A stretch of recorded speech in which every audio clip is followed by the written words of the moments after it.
All right, all right. Welcome everybody. I wanted to say happy Friday night, but it is Saturday. Listen, I have some jaw-dropping explosive details in this case. I'm going to tell you already. Listen, go get a glass of wine. Go get a glass of wine. My mind was completely blown in the courtroom today. Completely blown in the courtroom today. We're going to jump right in because I have a lot of notes. And okay, first of all, here I am because y'all been saying, I want to see you. I want to see you. Here I am. Can y'all see me? Hold on. Everybody wants this. So listen, I'm a real person. Look, okay. I'm a real person. Hi, hi, hi. I just like the camera off because I like to focus on my notes. I have to focus. And if I'm constantly engaged, and sometimes I lose focus. But hi, everybody. I'm Queen Sheba. Nice to meet you. Thank you for tuning in. We're not going to waste any time. I had to get a glass of wine for this. So I'm going to turn off the camera. I'm going to plow through the notes, and then I'm going to come back on camera. Okay. All right. So there's a lot of things that happened today. This is day 6 of the Karmelo Anthony trial. I'm telling you, get a pen and pad. Explosive, explosive, explosive. Thank you, everybody. I got into the courtroom today. It was absolute mayhem. When I tell you they rushed the courtroom, they rushed the stairs like a mob. It was a madhouse today on a Saturday, but I was able to get in, and I was number 1. No, I was number 2. I was number 2. So look, congratulations to me. And I stayed the entire day. And thank you all. Look, no, I meant another. I want to give myself a round of applause. Listen, been up since 3 a.m. Bruh. I'm telling you.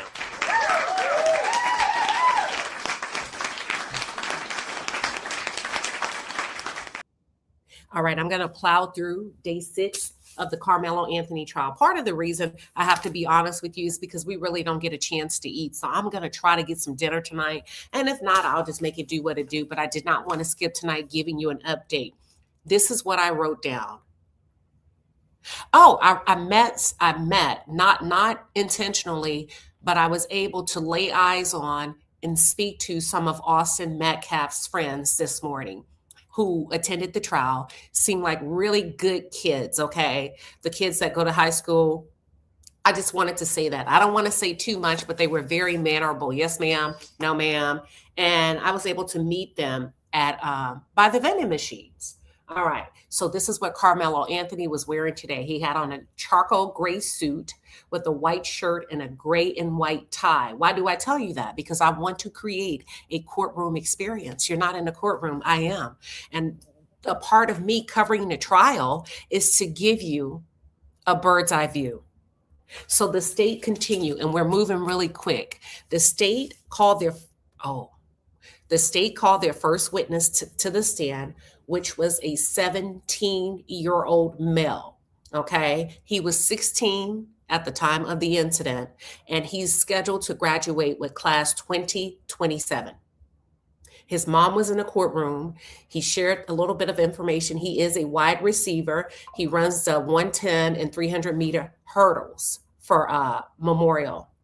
They asked him, can you tell us what happened on the day at the track, April 2nd, 2025. He says, yes, I arrived to the track on the bus.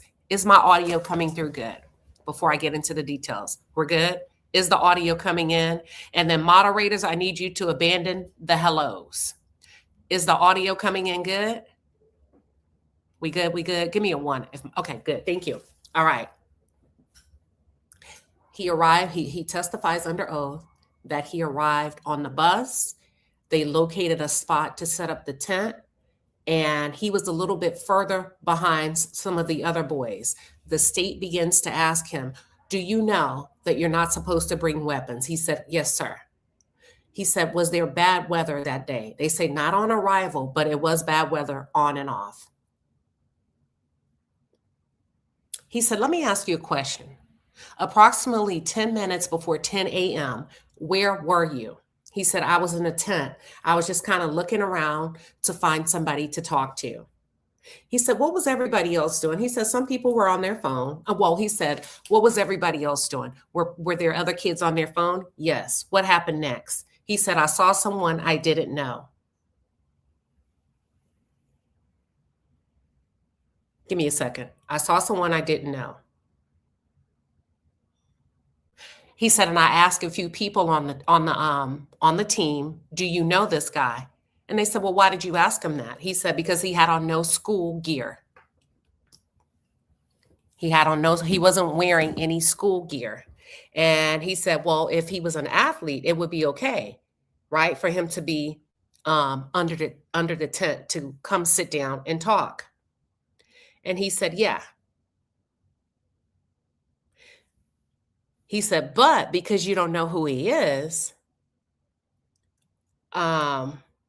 you were confused or curious about why was he under your tent, correct? He said, yes. He said, hold on. Were you upset? No, I can't understand my own writing. Were you worried? He said, no. I just wanted to know who he was. He said, what happened after that? He said, well, I don't really have all of the details because it was time for my event. So I had to move down to the front. And I started looking for my teammates to warm up with. And he named his two teammates. Where was Karmelo Anthony seated? He said he was seated towards the top of the tent. Tell me what you saw when you noticed a commotion. He said, I saw Austin stand up. Okay. I saw Austin place his hand on Karmelo's shoulder. At the same time, Austin placed his hand on Karmelo's shoulder. I was distracted by one of my teammates and I looked away. And when I looked away, a few seconds later, I heard arguing. He said, what did you hear? He said, Austin and Hunter were yelling. He got stabbed. He stabbed me. Did you see it? He said, I saw the motion of the event. And I only got a quick glance at Karmelo Anthony. Okay. Have you seen Karmelo Anthony at other track events? And he said, yes, I have seen Karmelo Anthony at other track events. Didn't call other boy aggressive, trying to make him. Would you say that Karmelo Anthony tried to make Austin do something? Yes. What did Austin do? He placed his hand on his shoulder. Can you explain it? Was it a push? Was it a shove? Was it a grab?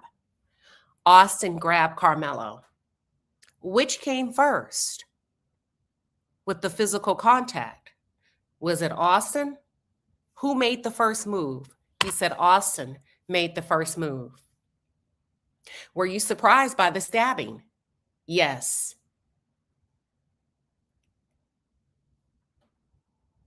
Was Austin Metcalf? Hold on. Dang, that's my own writing. Hold on, y'all.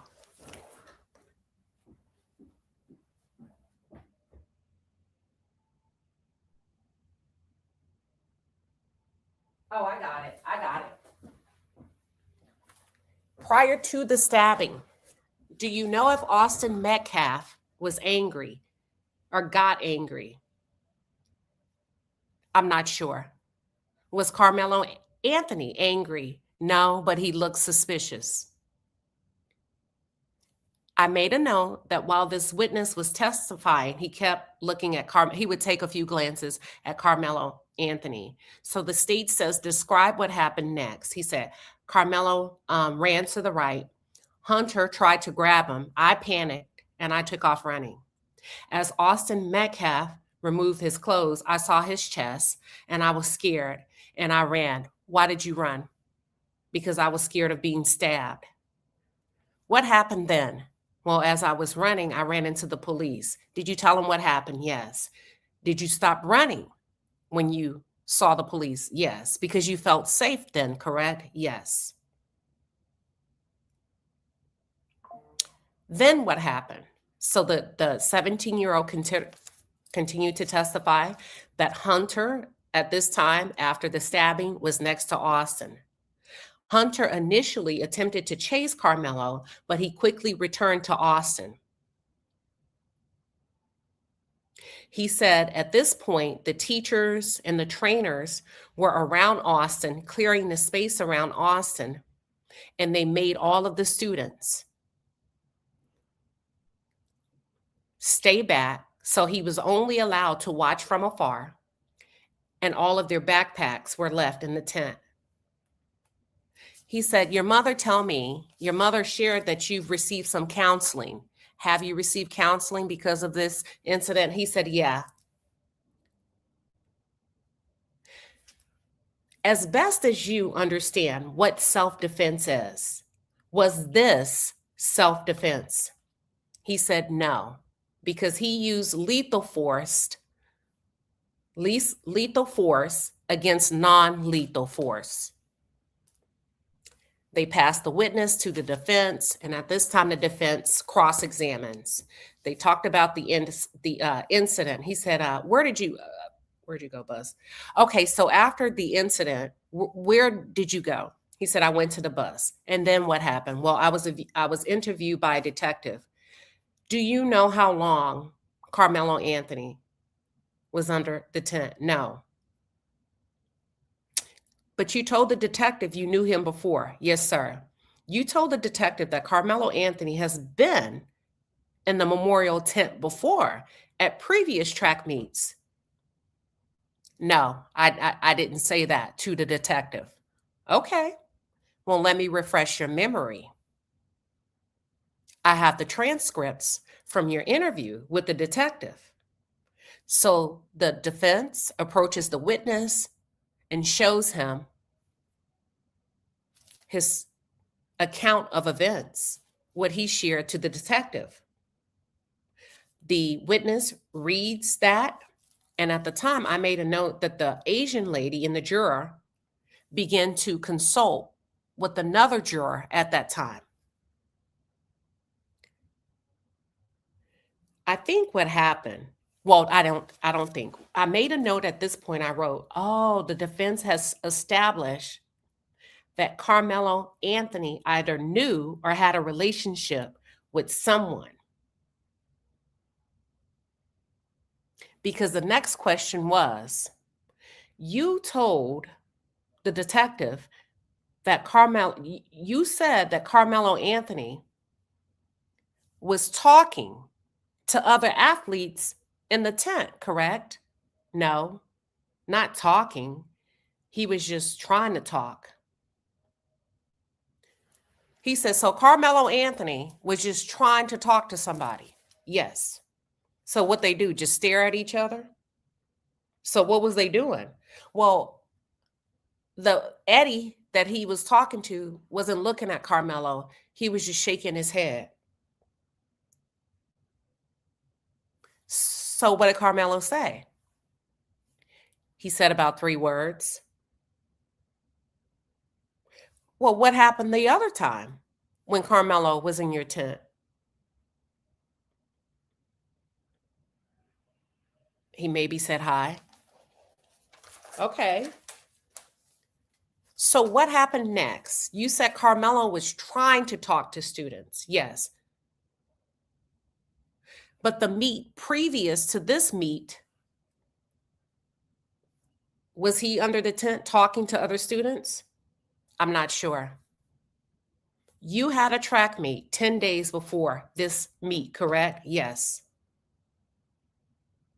Was it that meet that he was talking to other students? Most likely. So that track meet was the Logos at the Logos Theater, correct? Correct. Let me clean it up a little bit. At this point, it became obvious to me that the students have been prepped by the state. What does that mean? I mean, you have to prep your witnesses, right? And at different times, it appeared as if the witnesses did not want to insinuate anything that would put Austin in a negative light. So if you hear me read the testimony where the witnesses are saying, I'm not sure, they are allowed to say that because you can't lie under oath. So if it doesn't make sense, it's okay. I'm just giving you the testimonies. And what happened in this incident, when he was attempting to question the witness today regarding what other track meets did Karmelo sit under the tent, he says, I don't remember. I'm not sure. And that's why the defense said, but you had a meet 10 days before this meet. Yes. Okay, so it was the logos meet. And he said, most likely. He said, let me ask you something. Did you kids pull up photos of Karmelo Anthony on Instagram and pass them around and pass the phone around? He said, yeah. Do you remember Hunter being next to Austin? Yes. While he and Karmelo were going back and forth under the tent? Yes. But you don't remember Hunter arguing with Karmelo? I don't remember what he said. He said, I don't remember what I said. I'm sorry. I don't remember what I said. He said, you told the detective that you remember Hunter being next to Austin while Austin and Karmelo were going back and forth. And now today you're saying you don't remember Hunter arguing. He said, I don't remember saying that. He said, well, let me refresh your memory. Here's the transcript. What you said to the detective is they were arguing and the brother hopped in. And you explained to the detective that Hunter likes to defend his brother. Yes, I said it. You also made a statement that Austin Metcalf put his hands on Karmelo's shoulder to intimidate. He's like, no, I don't mean intimidate. I meant more like a warning, like actions speak louder than words. Did you see the stabbing? No. Is Austin Metcalf larger? What do you mean larger? Like taller, bigger? Well, let me ask you this. Does Austin Metcalf play linebacker? Yes. Are linebackers bigger than receivers? Yes. So would not linebackers be intimidating by size, correct? Yes. Do you remember telling Detective Anderson that Austin was done with wanting Karmelo to move, so he grabbed him? I don't remember. And that was the end of that testimony. They go to the second witness. The state calls a second witness, and this is a 16-year-old male. He's scheduled to graduate with class 2028. He plays football, and he also runs track. They ask him, the state starts off, tell us what happened on April 2nd, 2025. He said, I arrived to the track on bus. I helped to unload the tent, the coolers, the bigger boys. We are the bigger boys, and we help with all of that. He said, who helped? It was me, Austin, Hunter. Was there weather on that day? It was cloudy. And it was rainy sometimes. Okay, so what happened then? I walked around with Austin and Rhett back to the bleachers.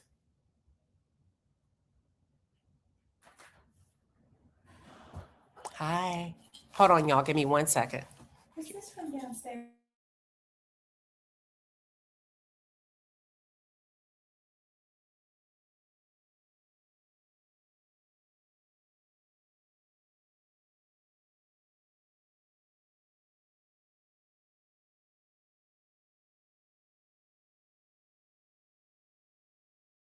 Okay, thank you guys for your patience. Somebody walked in. Okay, let's start all over. You stated, oh, they called the second witness, and he said that the bigger boys were in charge of setting up the tents, carrying the coolers, and things like that. And he, Austin, Rhett, and Hunter walked to the middle school to find their coach, like their throwing coach or whatever. And then they walked back to the main stadium to head to the bleachers. He said, was there a coach underneath the tent? I don't remember. Did you notice anything unusual? I don't recall, actually. And that's when I said, you know what? At least the kid is honest when he says, I don't recall seeing anything unusual. He said, I saw a kid from Centennial, but since it wasn't raining anymore, we told him to leave. Who told him to leave? And at this time, the witness named the big guys. He said, me, Austin, Hunter, and Luke. Was he angry? Yes. Did he leave? No. Hold on. So was he angry? No, more irritated. What did he say when you told him to leave? He said, beat me out, touch me, and see what happened. I made a small note. This is my personal note. And I wrote, this sounds rehearsed. The witnesses were prepped. But that's perfectly normal in many cases. Who instigated? He said, Karmelo Anthony. You know him? Yes. And then the witness testified that Austin Metcalf tried to force him out, that he had no other choice. But no, he said Austin Metcalf tried to force him out.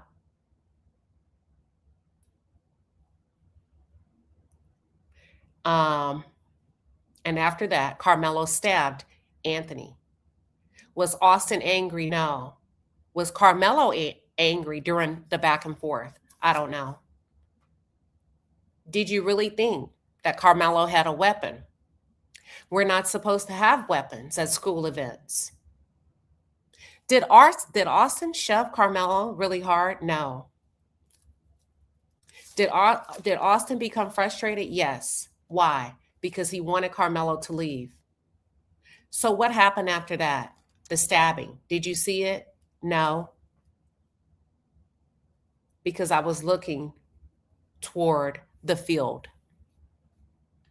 But when I look back, he testified that it was blood on Austin's chest. Austin was falling, and Hunter told them to run. The teachers came and ordered the students to go to the bus. He was then asked, was Hunter any way involved? No, it was one-on-one.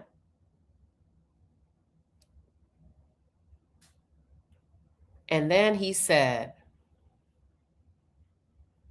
hold on. Give me 1 second.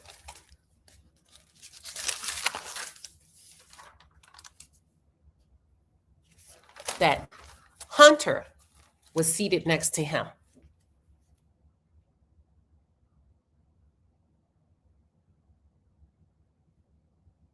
Hold on, whoa. Hunter was seated next to me. But after the stabbing, I'm trying to make it make sense. Hunter went back to the brother to help save him. So y'all get how this is going. It was a little clunky. It was clunky. So what's basically what he's saying is Hunter was next to him during the altercation and a verbal back and forth between Austin and Karmelo. Once the incident occurred, Hunter initially went after Karmelo, but returned back to try to save his brother, in addition to all of the other details that I just gave you. He said, what was happening on the bus? We were crying, we were shocked, and we asked Eddie, have you figured out who Karmelo Anthony is? Write that down. This is very important. I'm going to come back to it. We asked Eddie, have you figured out who Karmelo Anthony is? Because I remembered that hearing Eddie call Karmelo Anthony Mello. So they knew each other. Yes. Based on what you know about self-defense or murder, what would you say this is? I would say he committed murder. They then passed the witness to the defense to cross-examine. They asked him about the tent, what happened when Karmelo came into the tent. He testified that it wasn't raining anymore, so they asked Karmelo to leave. The defense says, so what you're saying is it was okay as long as it was raining, correct? Yes.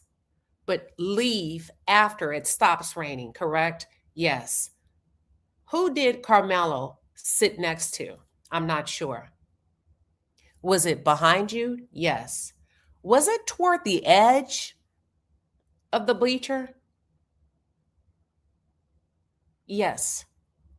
I made a small note with a question mark. Sounds like he may have ducked for cover, meaning for rain. So what did Karmelo do while under there? He was just talking with Eddie. How long? I'm sorry, he asked him, how long did the back and forth go between Austin and Karmelo? He said approximately 3 minutes. Did Karmelo have a backpack? Yes. What did he say?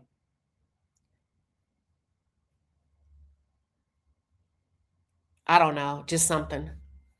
What did Austin say? You lying. You ain't got nothing in that bag. And then did Austin walk over to Karmelo while Karmelo was seated? Yes. Okay. Do you remember telling the detective that Austin decided to go?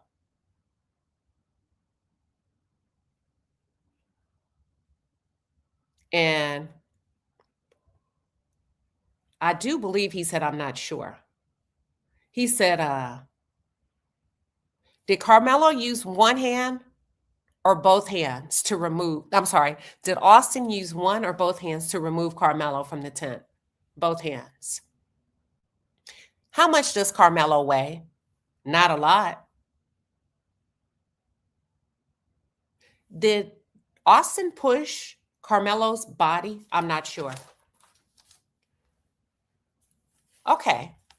Do you remember when the detectives interviewed you, telling the detective that Austin was a really good athlete? Your words were, I remember him playing. I was scared of him. Yes, I remember. Do you remember saying that you were intimidated by Austin Metcalf? Yes. And then y'all became friends, correct? Yes. Do you remember Eddie saying Mello? Yes. To who? Karmelo. Were Karmelo and Eddie seated next to each other? No. When you got to the bus after the incident and you asked Eddie, who is Mello? What did he say? My friend. Did you see, while on the bus, a photo of Karmelo Anthony? Yes, but not on the bus. Later that day. All right, they dismissed that witness. Then they go to the third witness, who's a 16-year-old boy who shared that this was his first time. This was his first track meet. on April 2nd, 2025. Do you know Austin Metcalf? Kinda. We just get along. Tell us what happened on the day of April 2nd at this track meet. The witness testified that he arrived by bus. He helped to set up, and once the tent was set up, he scrolled through TikTok. Was it raining? Not at this time, but it did start raining later. Later, like after the stabbing? No, before. So this is the state on direct. And he also explained, this witness, that he's also friends with Eddie. He said, can you tell me what you were doing 10 minutes before 10 a.m.? He said, actually, 10 minutes before 10 a.m., Karmelo Anthony sat next to me. What did he say? He said, what crazy weather, right? And I said, yep. Then what happened? Karmelo Anthony recognized Eddie, and they started talking. Oh, how does Eddie know Karmelo? Eddie's friends with Karmelo's girlfriend. So they were talking. Well, Karmelo tried. He attempted to chat with, oh, no, I took it back. I take it back. He said, Eddie is friends with Melo's girlfriend. And that Karmelo Anthony even attempted to chat and make small talk with Austin Metcalf. Let me go back. The defense says, hold on. Not yet. I'll tell you that in a minute. When it rained, this is still the state. You said it started raining, correct? Yes. Before or after the stabbing?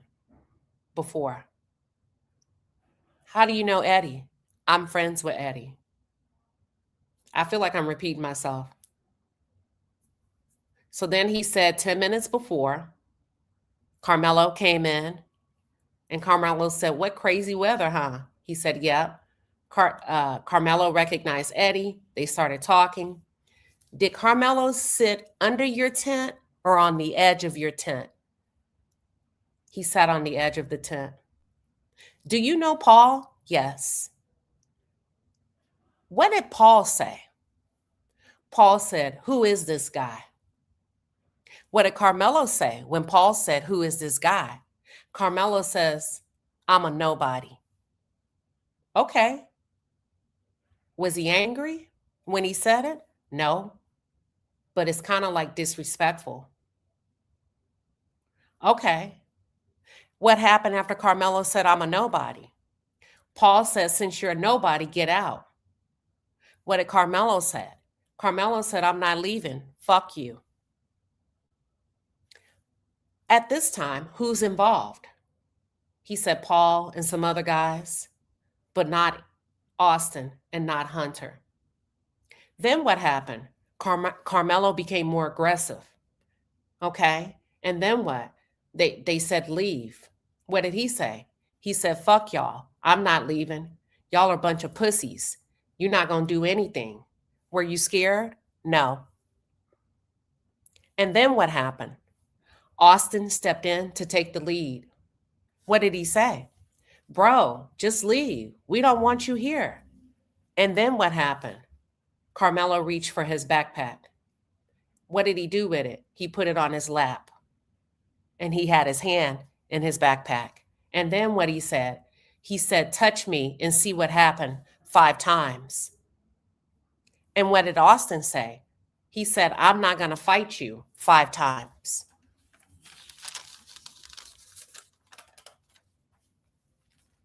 Do you know if Austin Metcalf may have touched Karmelo's neck or shoulder? And I think he said, I'm sorry, he testified under oath that the witness testified under oath that Austin may have touched Karmelo's neck or shoulder. He wasn't sure. And then what happened? And then we heard Austin say, he fucking stabbed me. Did you see the stabbing? No, I didn't realize he was stabbed until he raised his shirt and I saw a big hole in his chest. At this point, I made a note that one of the jurors, a male juror, glanced over at Karmelo. He said, then what happened? Did Austin, he says, in your opinion, did Austin do anything you saw or you heard to get stabbed? No. Is this self-defense or is this murder? And he responded, Austin didn't deserve this. And I made a note that he didn't, that the kid did not want to implicate Karmelo as a murderer, but what he said was Austin didn't deserve this. Then they passed him to the defense to cross-examine. They asked him, how do you know Eddie? He said, Eddie and I play soccer together. Okay. So under the tent, did you sit with Eddie? No. He said, I sat alone. Where was Eddie? He sat a row down. Didn't Karmelo ask you before sitting, is it okay to sit here? No. He didn't? No. So he just sat down. Yes. And he didn't ask you, is it okay if I sit here? No. Did Karmelo talk to Eddie? He said, when Eddie turned to say something to me and he saw Karmelo Anthony, he actually switched seats with me so that he could sit next to Karmelo. Were they talking? Yes. Were they friendly? Yes. About how long? 2 minutes. Until when? Until somebody said, who is this guy? So nothing bad happened while Karmelo was talking to his friend Eddie. No. No yelling. No. No commotion. No. How do you know that? He said, oh, Eddie knows Karmelo's girlfriend. How do you know that? Because I know her too.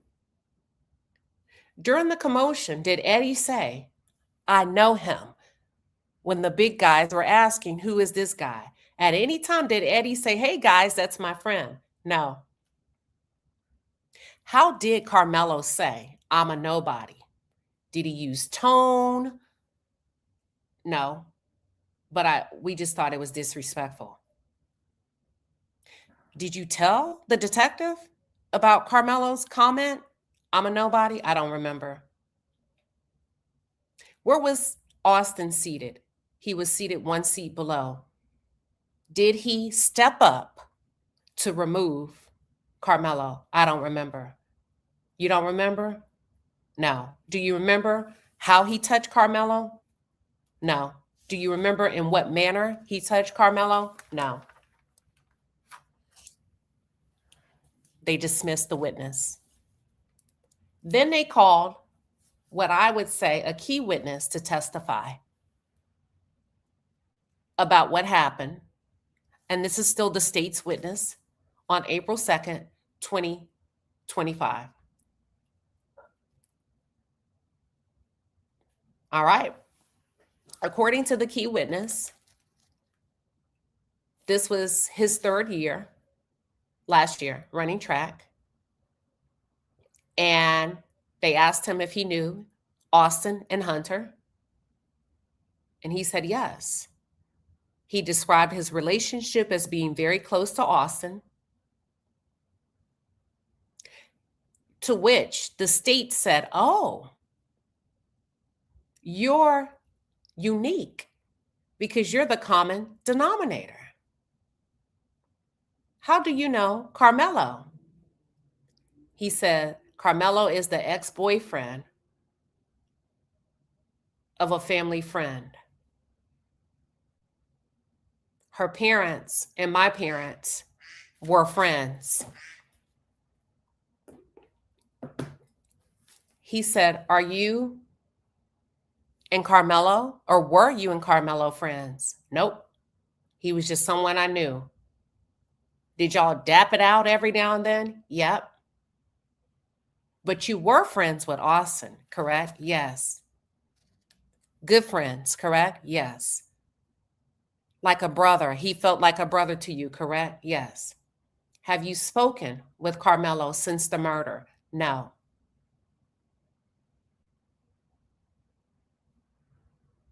When you went back to the tent, you didn't notice Karmelo was in the tent, correct? No. When did you notice he was in the tent? I heard him. And when I heard him, I said hello. Did you think it was weird that he was under your tent? No.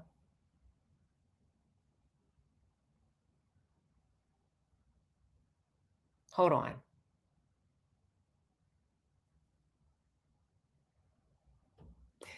There's something I'm missing. I made a short note.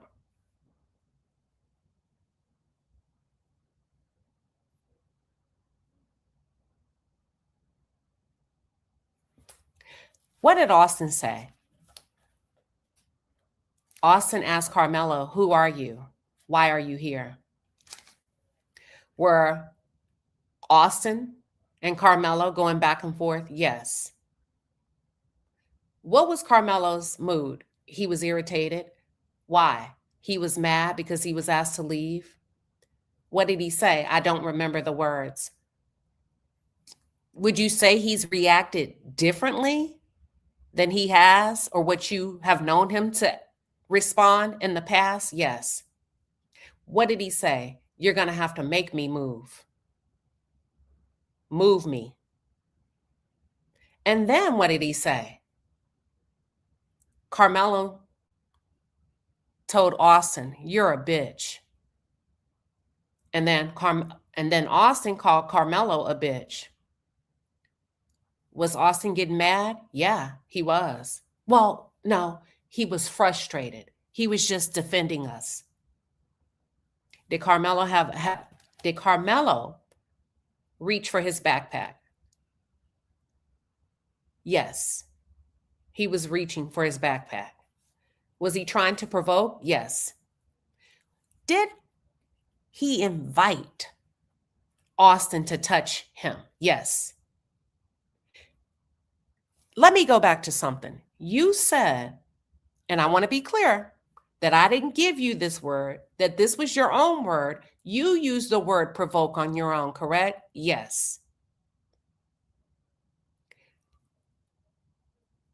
Was Karmelo visibly upset? Yes. Did Austin attempt to remove Karmelo off his seat? Yes. Was it soft or hard? Soft. Was Hunter Metcalf involved? Yes. He was just backing Austin up. What did Hunter say? Don't be acting like you have something in your bag. Who stood up? Do you mean before the stab? Yes. Austin stood up to shove Karmelo. And what was happening? Well, everybody was watching the altercation. Oh, you say altercation? Did you think a fight was going to happen? Yeah, I did towards the end. You expected them to fist fight at some point? Yeah, towards the end. Did you pull out a phone? Yes. To act like you were going to record? Yes. Why? Because I thought it was funny. But did you actually record? No, I didn't. I was just pretending to record. And then what happened? At this point, Austin Metcalf fell back, and Hunter didn't realize he was stabbed, so he went to help him to stand up.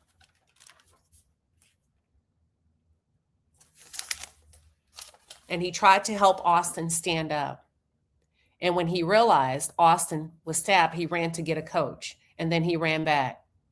What did you see? I saw Austin fall, and then he became unconscious. At this point, I made a note that the jury was extremely intent on this testimony. Then what happened next? I tried to jump the fence. What were you doing? He said he was trying to get on the field. And after being on the field for a while, he was wrestling from the arms of a coach to try to go back to the bleachers. But while he was on the field, when he initially jumped the fence, they asked him, what did you do when you saw Karmelo, when you jumped the fence? He said, I didn't do anything. I just went back to the bleachers. I want to call a timeout here.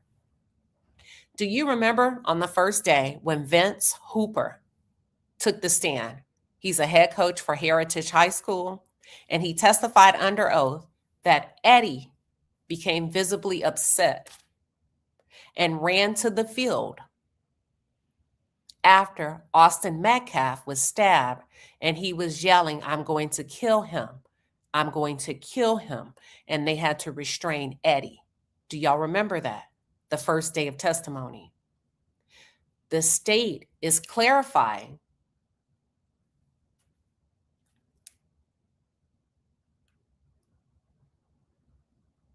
he said, did you attempt to fight anyone? No. Did you attempt to run toward Karmelo Anthony? No. What happened? I was walked to the locker room.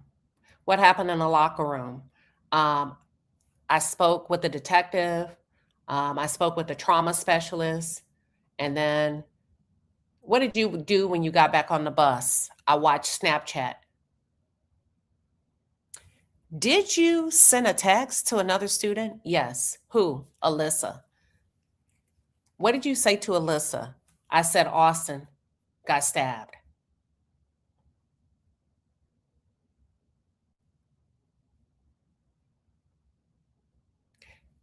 During the altercation between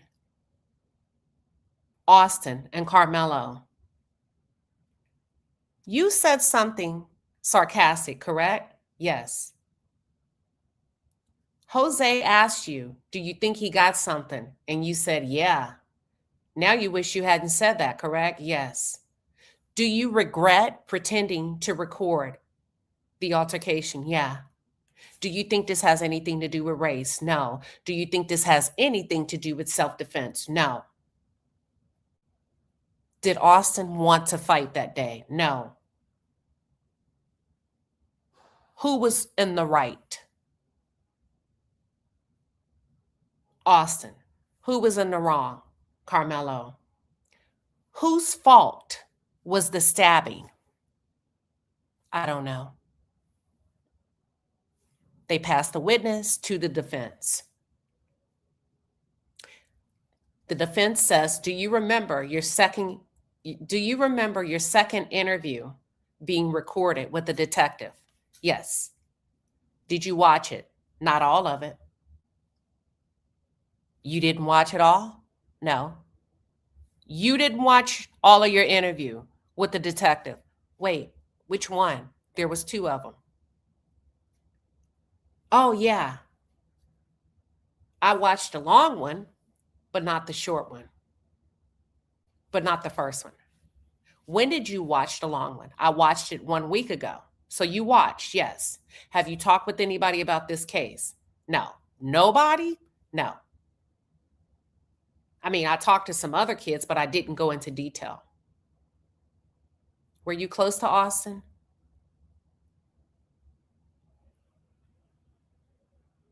Yes. We kind of hung out sometimes in group settings. Oh, I take that back. Were you close to Karmelo? We hung out in group settings. Can you clarify how many times throughout his relationship? So what happened is the witness was saying that he hung out a few times with Karmelo in group settings with Carmelo's girlfriend, but only a few times throughout that relationship. He says, can you clarify what you mean by a few times? He said 2 to 3 times. How long have you known her? Carmelo's girlfriend. I've known her since we were kids. No, have you known her since you were kids? No. of just for a few years. Were y'all close? Yes. So close that y'all called each other cousins, correct? Correct. But you're not blood cousins, correct? So you didn't see Karmelo in the tent, but you heard him, yes. And you dapped him up, yes. And he was seated next to you, correct?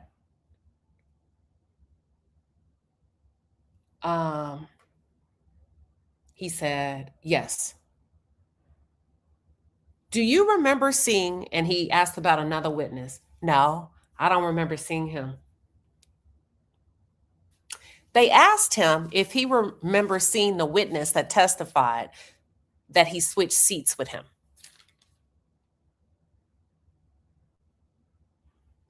At this point, I made a note that one of the jurors seemed to be confused. He said, what was happening? What was Karmelo saying? He said, oh, they were going back and forth about football. Okay. They were going back and forth about football. Yes. What did Karmelo say? He said, y'all are bad. Y'all are ass. To who? He just said it. So he just said out the blue, y'all are bad. Y'all are ass. Yes. How close was he to you? 2 hands down. He wasn't close to me. Karmelo Anthony was not seated next to you. No. So are you saying you weren't seated next to Karmelo? No. Were you seated next to, was anybody seated between you and Karmelo? No. He was 2 hands down. So just out the blue, Karmelo Anthony just suddenly said, y'all are bad. Y'all are ass. Yes. Did you think it would start something? Did you think this comment would start something?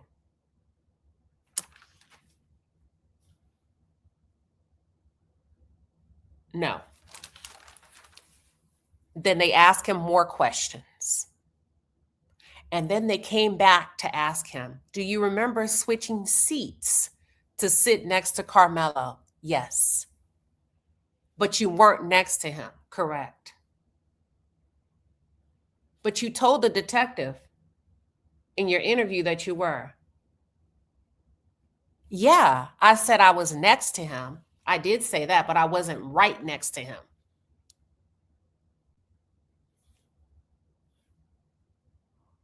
So he just said, y'all are bad.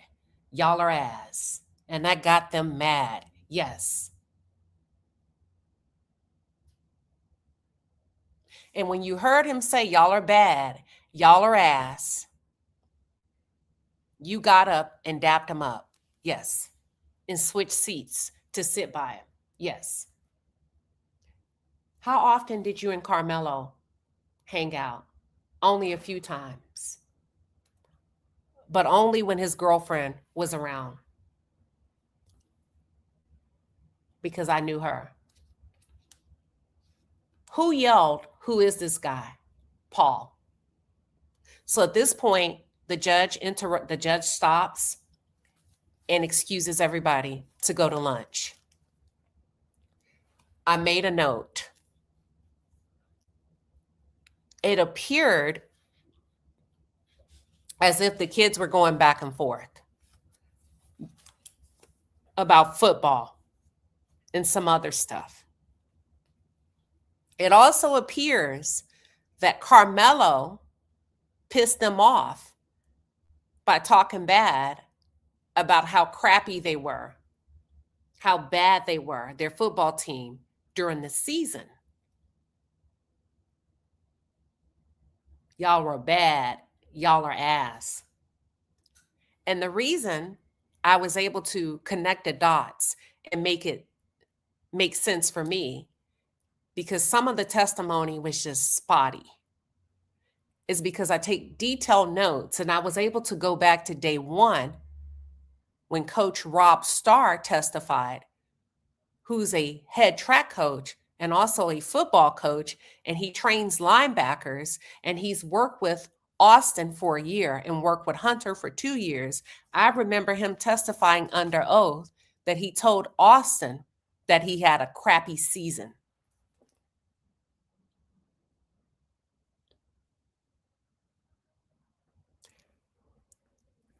And then I was able to connect the dots of the football conversation in the tent.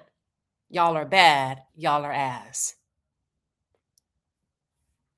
We come back for lunch and they ask him, can you tell us about December 2023? He was like, I don't know what you're talking about. Like, can you explain? What happened in December 2023? Wasn't that the first time 3 years ago that Karmelo Anthony came to your home? Yes.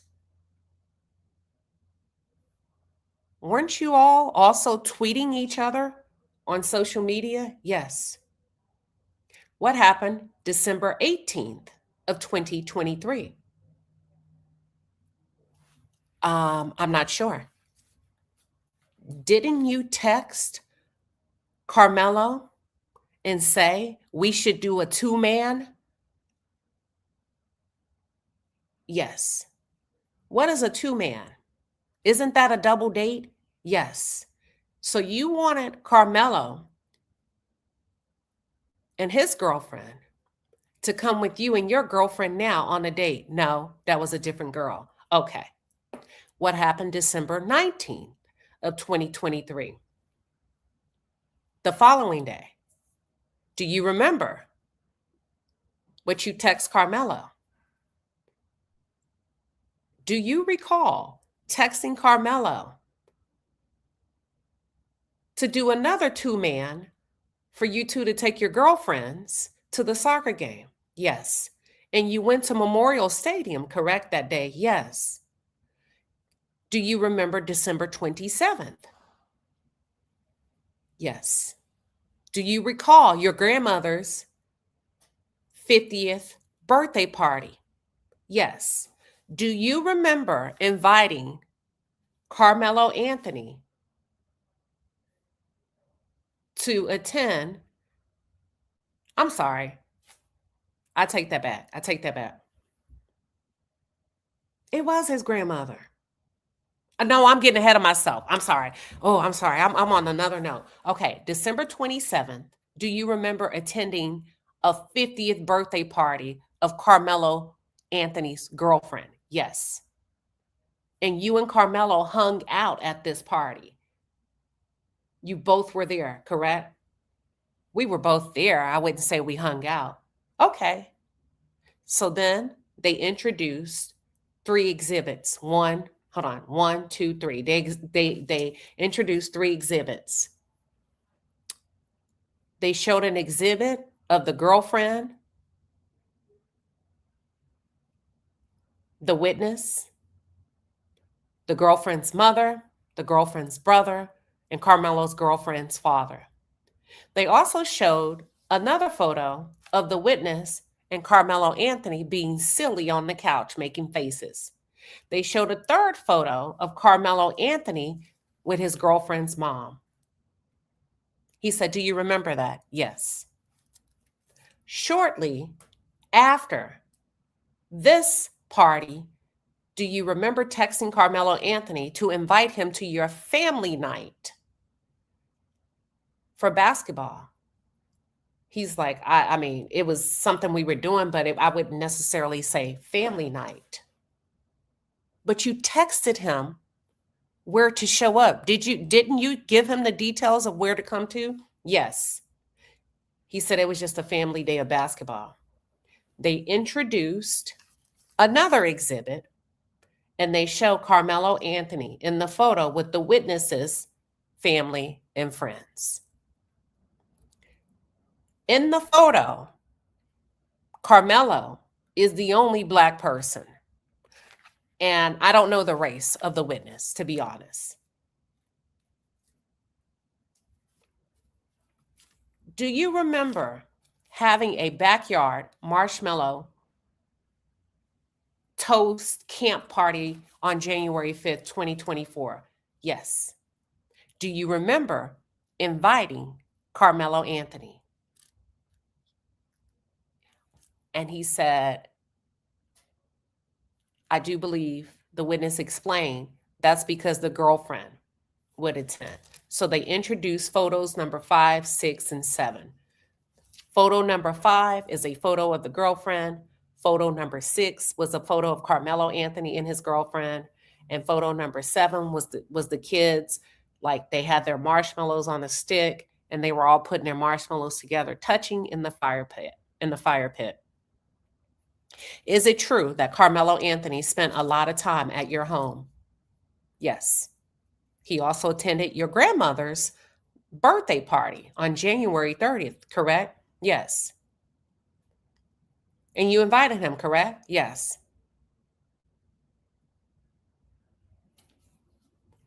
Then the state started to interrupt and clarify. And the state would take photos to the witness and say, can you tell me who this is in this photo? And the witness will name the person that the state pointed to. What the state was attempting to do was to, I'm going to say, imply that the witness's relationship with Karmelo wasn't because they were friends, but it was because the girlfriend was the common denominator. Oh, it's okay to give my opinion. Hold on. Let me stay out the chat. Then they showed a photo number 9. This is Karmelo with the witness, Karmelo's girlfriend, and a family member.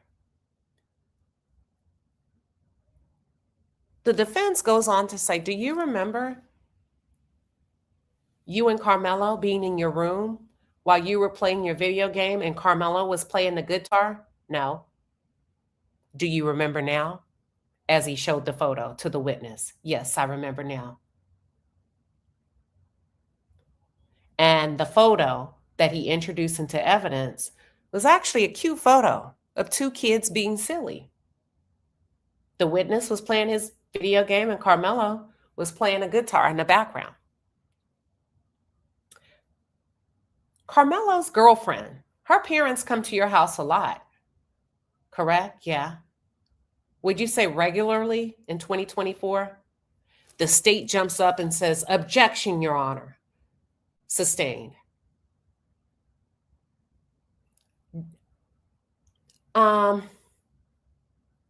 You implied that the only time you would hang out with Karmelo is when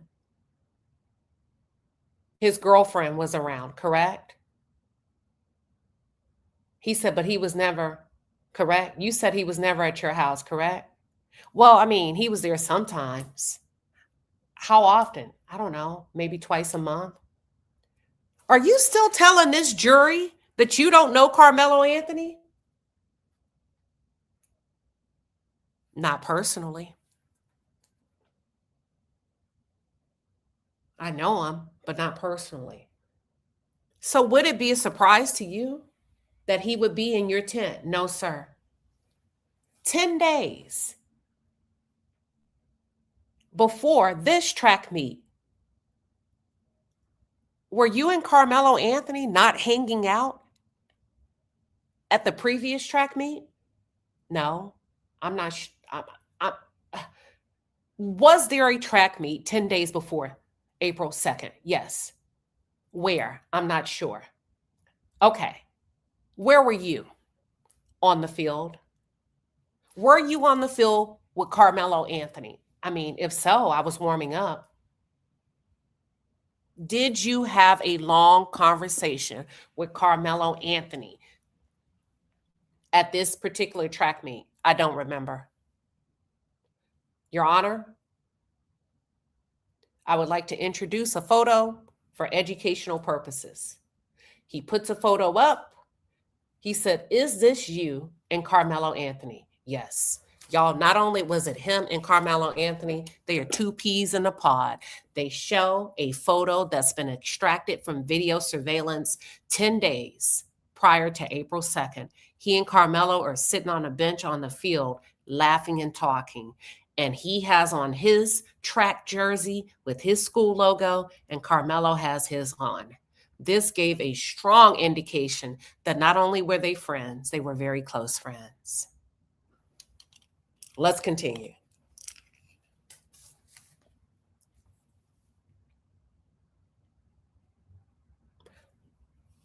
So this would be the staging area. Staging area, correct? Yes.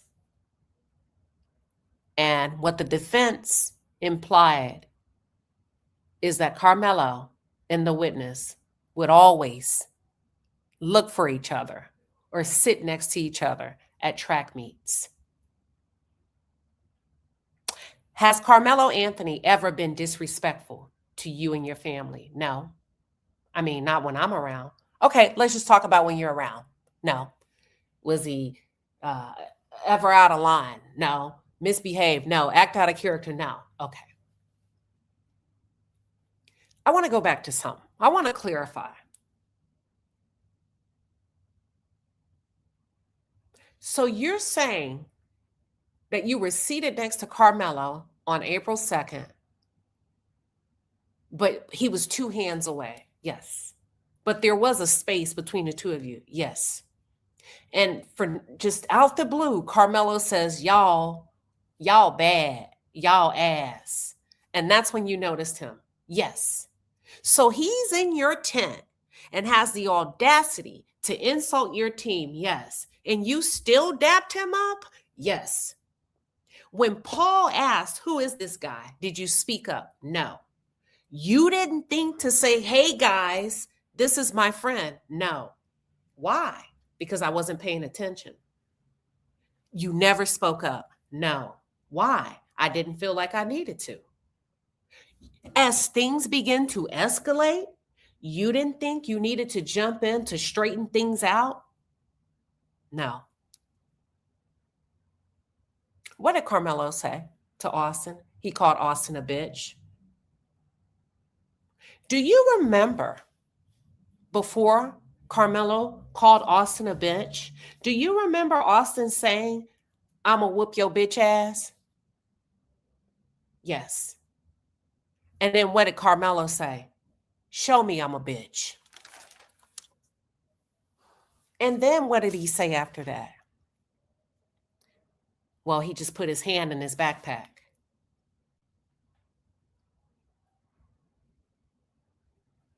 So what happened? So Austin said, I'ma whoop your bitch ass. Yes. And after that, I don't remember. When did Austin stand up? I don't remember. But you told the detective that you got your phone out to record, correct? Yes. But what you're saying is you really didn't want to record. You were just acting like you were going to record. Yes. Considering how serious this is, why in the world would you pull out your phone to pretend to record? I don't know. I was just being dumb. Okay, that's fair. I mean, it happens a lot, right? Young kids, you all like to video, right? Yes. And this is just something that young kids like to do, right? Yes. But I was acting like it. You were acting like it. Yes. But you were pointing it high enough that other students actually thought you were recording. Yes. After the incident on the bus, do you remember Talon asking you, did you get a picture? I don't remember. But everybody saw you holding your phone, right? Yes. At this point, the witness, in my opinion, became frustrated. And I wrote a note. He wore his ass out. Because at this point, the witness established a cadence of not remembering.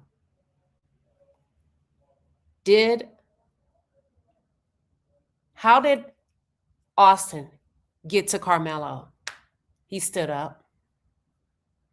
And Austin said to Karmelo, I'm going to whoop your bitch ass. Yes. What did Karmelo say? Touch me and see what happens. Do you remember telling the detectives that Austin Metcalf came in with such force toward Karmelo Anthony that he knocked Karmelo back into Dustin? And by this time, the witness I wrote is exhausted because he inhaled and exhaled. And I made a note that the witness contradicted himself because earlier he said he couldn't remember if Austin stood up or not. And they asked him to physically demonstrate in the courtroom what movement did Austin make toward Karmelo, and he demonstrated a shoulder push using one hand. When Austin attempted to move, when Austin shoved Karmelo, did it move Carmelo's body? I couldn't tell. Did it happen in a split second? Yes. And you said earlier you saw him run. Well, I just saw him leave, but I don't know if he ran.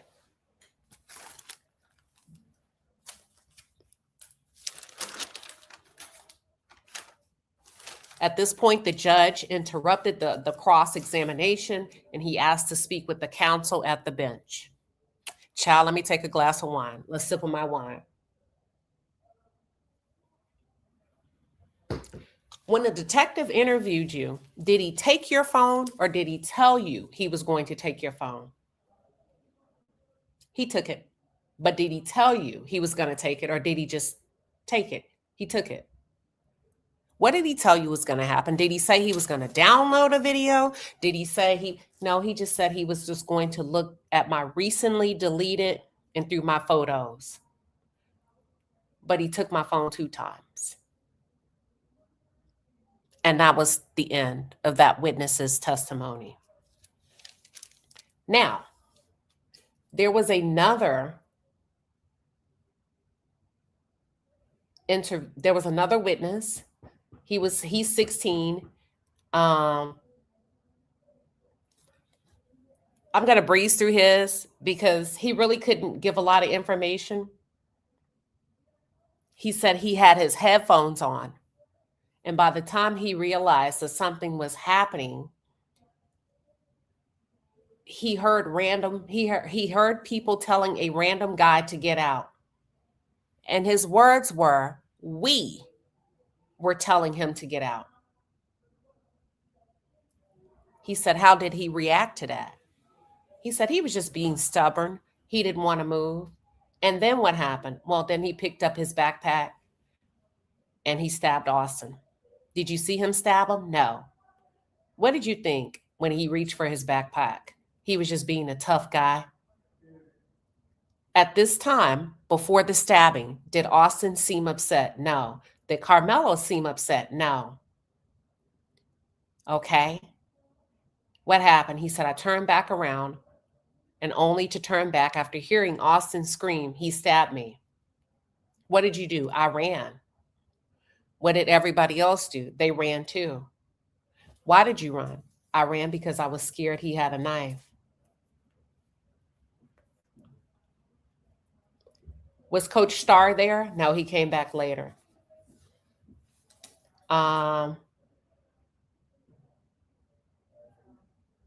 He did clarify that he had his headphones on one ear and off the other. Was there any cursing or profanity being used by Austin? He said he didn't remember. The medical examiner took the stand next.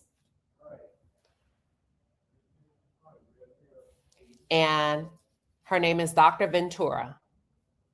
She's been she's a chief medical examiner for Collin County.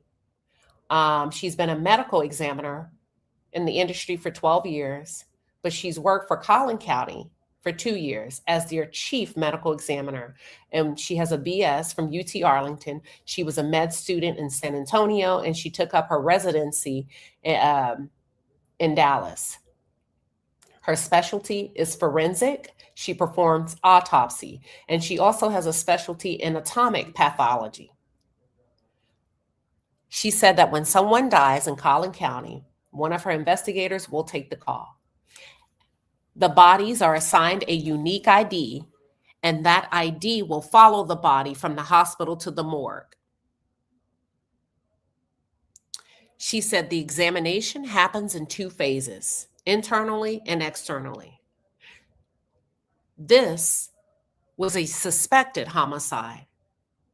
And when there's a suspected homicide or homicide, there's more procedurals that are done, more steps that are done when it's a crime as opposed to natural causes, right? They introduced Exhibit 89, which was her autopsy report. The Austin Metcalf is listed as dying. The time of death is April 2nd, 2025 at 10:53 a.m. His autopsy was conducted the following day. Take a note. Officially recorded, Austin Metcalf at the time of death was 6'1" and 213 pounds. So the official that's what you have. At the time of arrest, because I know there's been some discrepancies, right? From police reports to coaches reporting. What was the actual weight difference between the victim and Karmelo Anthony? At the time of his arrest, on the police report, they list Karmelo Anthony as weighing 130 pounds. At the time of death, on the autopsy report, they list Austin Metcalf as weighing 213 pounds. Austin's body, well, let me just say this. I'm reading off the details that have been shared in the court. Nothing is gruesome to me. Otherwise, I probably wouldn't read it, but that doesn't mean it is not gruesome to you. If you don't want to hear this, please prioritize your mental health. And I'll give you just a few seconds.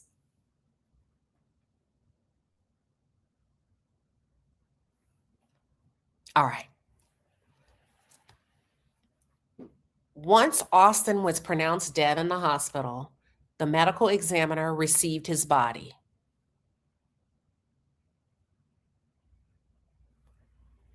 She notated that the body was received in a hospital gown.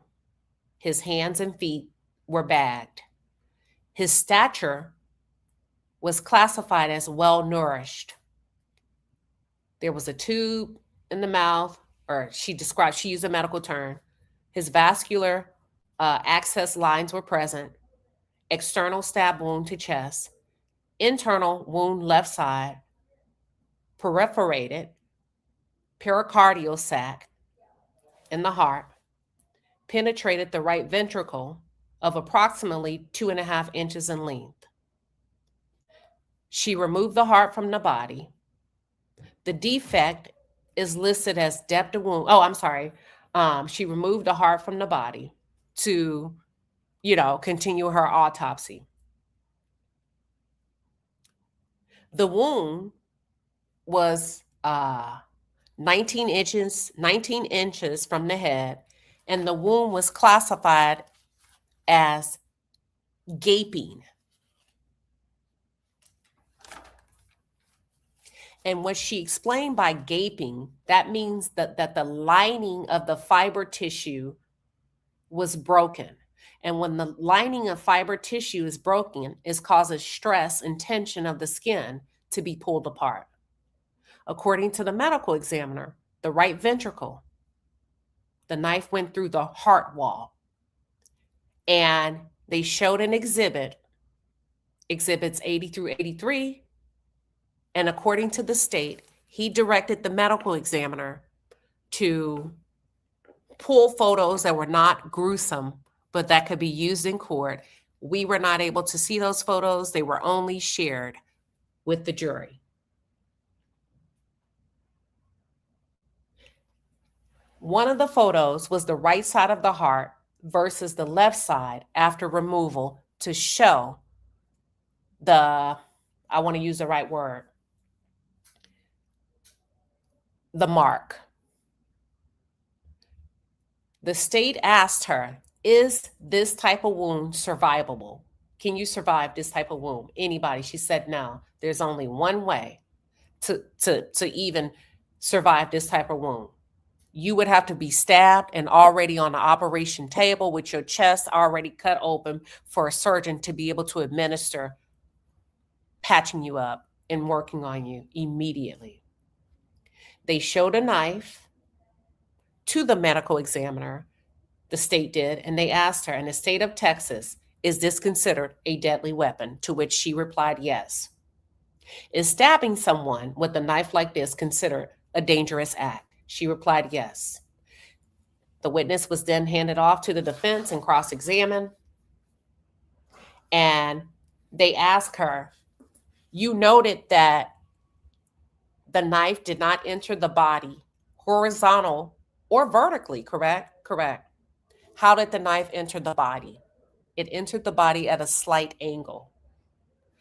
When you say slight angle, was it more horizontal? She said it was slightly horizontal. Do you know how much force was used? Yes. Do you have a good way to measure this type of force? No. Can you tell the jury the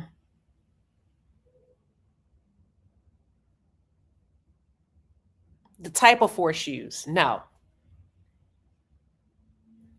She did testify that clarify that a sharper blade would be easier to penetrate the skin. And I want you all to know that the medical examiner, based on this testimony, we were able to clarify that the knife used was 3.5 inches, not 5.5 inches. But the wound measured at 2.5 inches.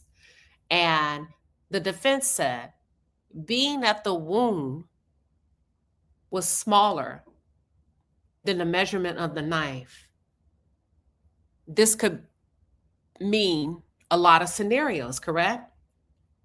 This demonstrates many possibilities, correct? She said, you could be right.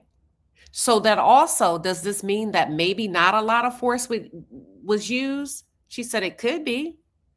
I mean, there's a lot of different possible scenarios. She said, I wasn't there. Could this also mean that Austin Metcalf could have been stabbed while he stood over Karmelo Anthony? Yes. Could this also mean that if Austin Metcalf was pushing Karmelo Anthony and Karmelo was holding a knife in his hand, that Austin could have fallen on a knife? She said, I mean, that's possible. But like I said, I'm not there. Could it mean that if somebody pushed Karmelo from the back and Austin was standing over Karmelo, that also he could have got stabbed that way? Yes. And at this point, the government came back to clarify.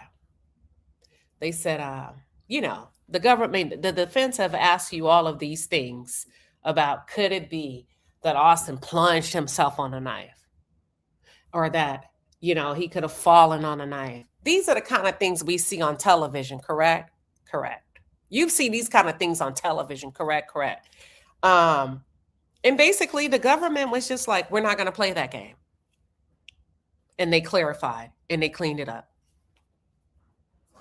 Now, the reason why they talked about push back, could it be that if Karmelo had the knife in his hand and Austin pushed him back and somebody pushed Karmelo from the back, is because one of the witnesses testified that Austin pushed Karmelo with such force on Dustin, and I don't know.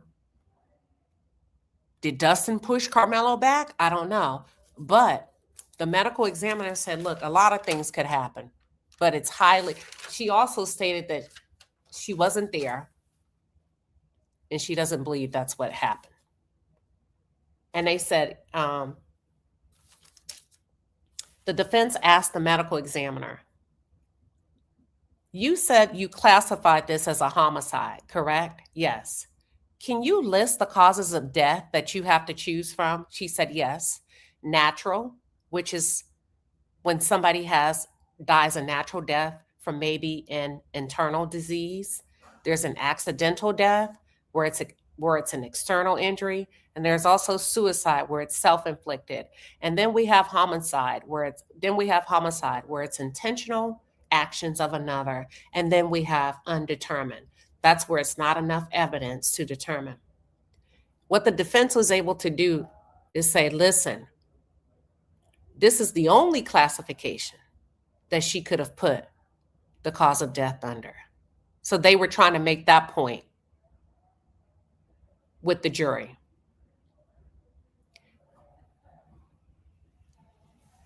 Now, the state came back and said, yeah, the defense wants to argue that the wound is less than the blade. The wound is 2.5 inches, and the blade is 3.5 inches. Is it possible that the knife did not go further because it was stopped by the cartilage? She said, yes, that could be a possibility.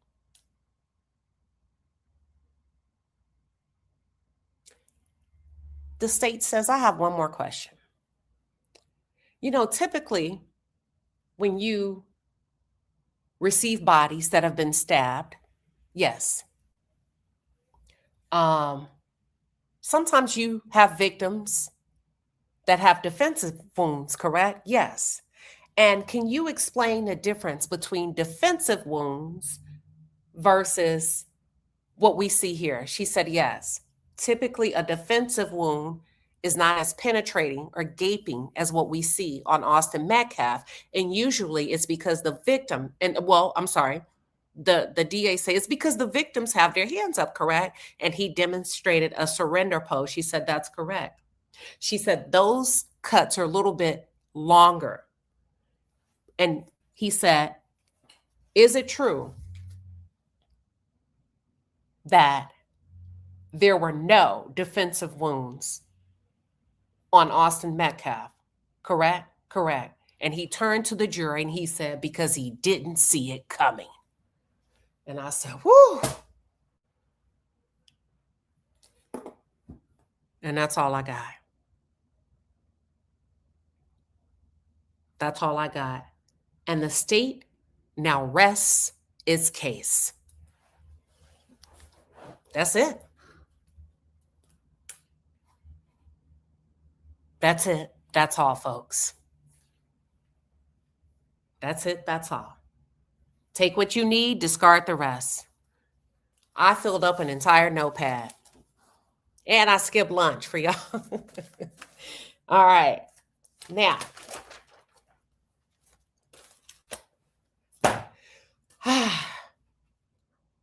What'd you say? You trying to clarify that I'm reading from the trial? Yeah. They don't know that? I mean, yeah. So that's it. That's what happened. I'm just reporting to you. Yeah, it was a lot. It was a lot today. Yeah, the state, no, they're not calling any more witness. That to me, that means the state feels like their case is strong enough. They did not call Hunter Metcalf to the stand.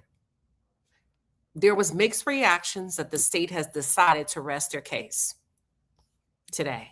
All right. It has been a day, Mary. Mary said, wow. Oh, listen, I was shocked. The judge made it very clear he wants this done. They objected sometimes, but I told you this was going to be a dogfight. The defense did call witnesses to the stand today. And I don't know. I'm torn if I want to share what I saw. And I think I'm not going to share it because I don't think it matters at this point. I really don't. I'm going to preserve my stress levels and save it. No, not today. You said, was the mother really weeping? Not today. Not today. Maybe yesterday. I wasn't in the courtroom yesterday. I got beat out. All right. Welcome, the real Dana. They're saying the real Dana is in the house. Welcome, welcome, welcome. And anybody else that have come to support us, welcome, y'all. Welcome. We appreciate you being here. Let's see. Let's see. Let me get to the super chats. So first of all, thank you everybody for your super chats. Let me see what we got. What time is it? Hold on. And listen, if you want to ask me a question, feel free. I'll answer you. I can answer your questions. I'm not a witness. I'm not participating directly in the trial, so I can answer the questions. You ask, I'll answer. Royal Bristonian, thank you for the $5 super chat. You said, thank you. It's my pleasure. Protect your peace. $5 super chat. You said, good evening. Good evening to you. Toddler, Playzone Houston, thank you for the $50 super chat. Excellent reporting. Thank you. Listen, if I don't do anything else, if y'all don't follow me for cases, I take good notes. Good notes. If you follow me for the Diddy trial, you know. Good notes. All right. Who is this? Protect your peace. Thank you for the $5 super chat. You say you're welcome. I live in Collin County. All right. Citra, thank you for the $5 super chat. You said, thanks for the coverage. How many Black bloggers are out there? I cannot tell you that. I don't know. I saw you and another Black woman. Godspeed. Stay safe. I hope. Oh, yes. I hope this will buy you coffee, girl. I need a cup of coffee. Y'all, I haven't had time to have coffee, food, nothing. I believe when y'all donate to us, if you're donating, well, let me just say, if you're donating to me to go see a trial, I'm gonna work hard for you. Miss Queen Liz, thank you for the $10 super chat. You said, thank you, Queen Sheba. You and your voice, spirit are such a blessing. Thank you, Queen Liz. We appreciate you over here. Jenny, hey, Jenny J with the 9-piece and the pepper. Jenny say, thank you, Queen, for your detailed report and appreciate you. And we appreciate you, Jenny. Thank you. Who else we got? Let's see. I'm shocked y'all don't have questions. Thank you for the excellent reporting. We would not know the facts if it were not for people like you. And still, I rise. You're welcome. And here's the hard thing, right? Because I try to keep, today was good. It was such good testimony that I had to make a choice. Do I take notes or just sit here and enjoy it? I was like, girl, if you do not take these notes, they are going to crucify you. I didn't look at the jury as much because the details were so explosive. All right. Extexian prick. You said it, I didn't. You said he can remember the convo, but not other details. It was a lot today. Jazzy Sunflowers, thank you for the $10 super chat. Thank you for your detailed reporting on this sad case. It is sad. It's sad. It's very sad. TKO every time, baby. 19, $5. You said great coverage. Thank you for independent. Girl, you are welcome. Honey. Let's see. Tisha, thank you for the $20 super chat. We appreciate you, Tisha. Who else we got? Patrice, listen, $10. She said this could have been avoided by getting an adult to handle the situation. This is self-defense because Austin Metcalf should have kept minding his own affairs, in my honest opinion. That's a good question. I don't know. You could go. You could go. She be super. There. She be super. You said your reporting is undefeated. You make us feel like we're in the courtroom. We all appreciate you. Keep up the great work. You're very welcome. You're very welcome. Let's see.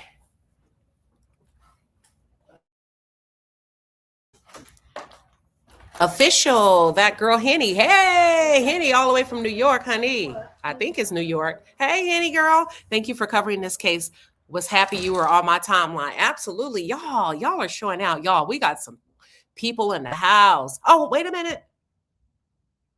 Hold on. I just came across one. Thank you, Dana. Did I get Dana's? Tisha, thank you, Tisha. What other questions do y'all have? You better ask now, forever hold. Now you can ask me my opinion. How about that? I'll open up the floor to share my opinion.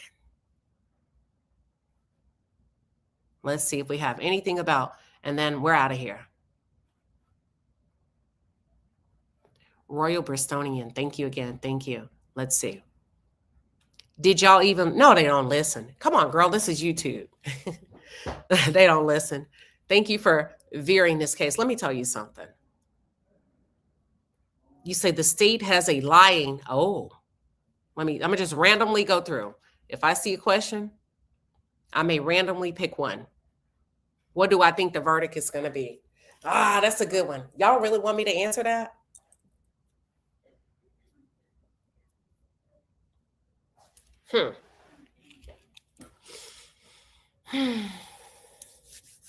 Let me say this. If you were here, and I've been covering it since day one, since they've gone to trial, I hone in on the psychological and the behavioral traits. I have a strong psychology advantage. One thing I can tell you is people believe who they like. Let me say it again. People believe who they like, whether it's true or not. That's just human nature. And I was very open and I was extremely honest during the jury selections about how the state presented and how the defense presented. And at this point, I didn't have a chance of getting a feel for Bill. He's been leading the cross. He's been leading direct. But I stated, man, the state is very likable. I've been saying that. They're very likable. Easy, did a really good job of connecting with the jurors. So again, I'll say people believe who they like. And that is how I'm going to answer. What do I think the verdict will be? There is little to no room for error. If the defense is going to play ball, you better play ball. Just anticipate. Thank you for the $2 super sticker. You said, did you see I didn't see any jurors taking notes. I haven't, but that doesn't mean they're not. But I don't recall like I did like in some other trials that I've covered where it's visibly noticeable. I'm going to say this. If they're not taking notes, it's because they probably don't know they can. Why would they not know that? Because the judge is very intimidating. And they're probably, and this is not, listen, you're asking my opinion. He runs a very strict program. And hell, they probably don't, if they're not, because I don't know if they are or not, but I didn't see it. And they're probably wanting to adhere and not color outside the lines. Does that make sense? All right. Thank you. I appreciate that. Oh, I want to clear up something. A lot of you have been talking about Karmelo Anthony. Let's clear up the rumors on either side. Ask me any questions about that. Karmelo Anthony was not suspended from school, y'all. He was scheduled to run that day. He was scheduled to run the 100-meter dash. He was not suspended from school.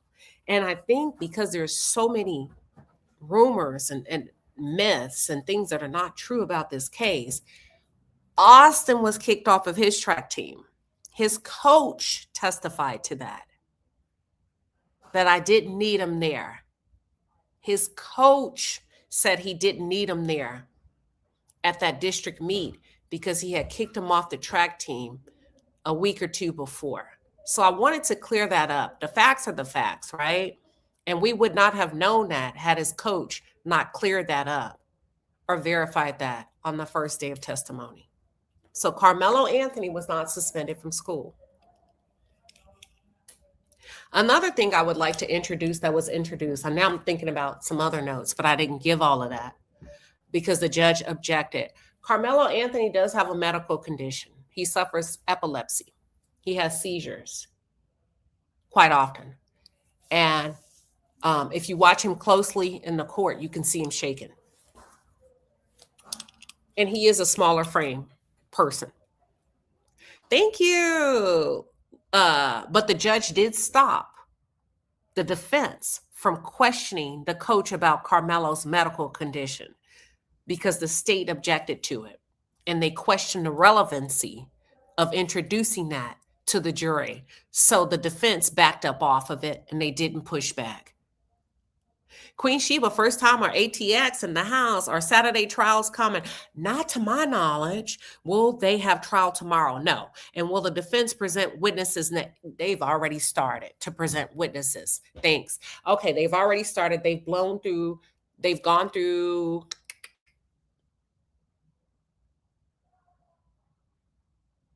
2 or 3 today. Here's my issue with the defense and their witnesses. To me, today, after the state brought their final witnesses, it gave, in my personal opinion, the defense an advantage because the testimony from the witnesses, let me just keep it real. Hell, I'm sorry. I'm sure the jury and those of us seated in the courtroom, the kids were trying their best, and they're just kids, keep it in mind, to remember. And when they couldn't or they didn't want to mess up, they would say, I don't recall. And you have to keep in consideration why.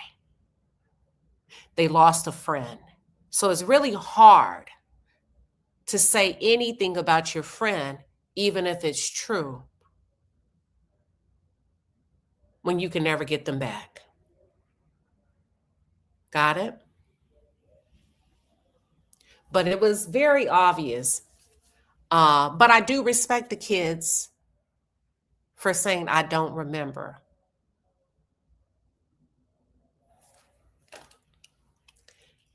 Now, let's see what else. That was the defense. Today was a good day for the defense, but the defense is going to, Mike Howard, you're going to have to get to the point and land your plane. My opinion with the defense bringing their witnesses, I don't like the approach. It feels like a job interview. And I don't know why you would have to qualify the background of your witnesses. He spent a lot of time on their background. What do you do? What race do you run? That is not important. You've got to get to the point. And what is the point? And it takes him a long time to get to the point. And at this point, I feel like the state is just sitting back, relaxing, and having a good time.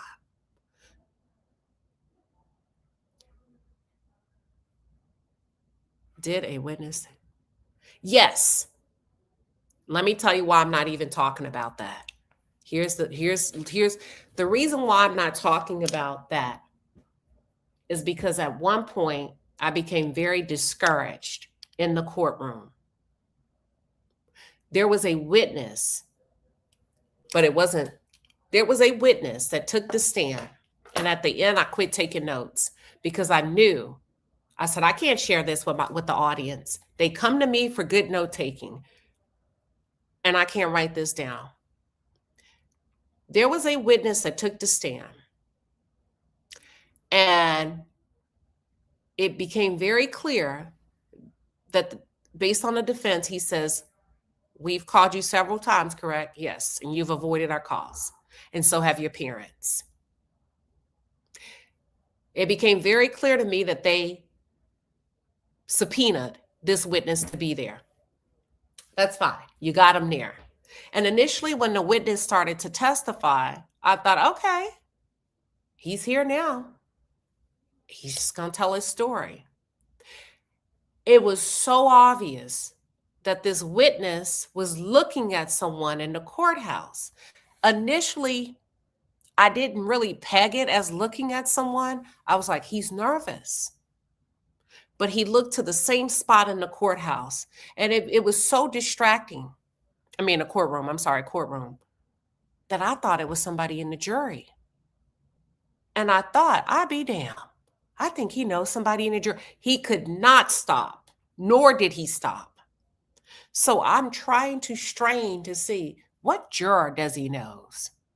And as I'm leaning back to get a better angle, and as the defense is asking him questions, I see Mr. Metcalf signaling him how to answer with head nods, yes or no, based on the question.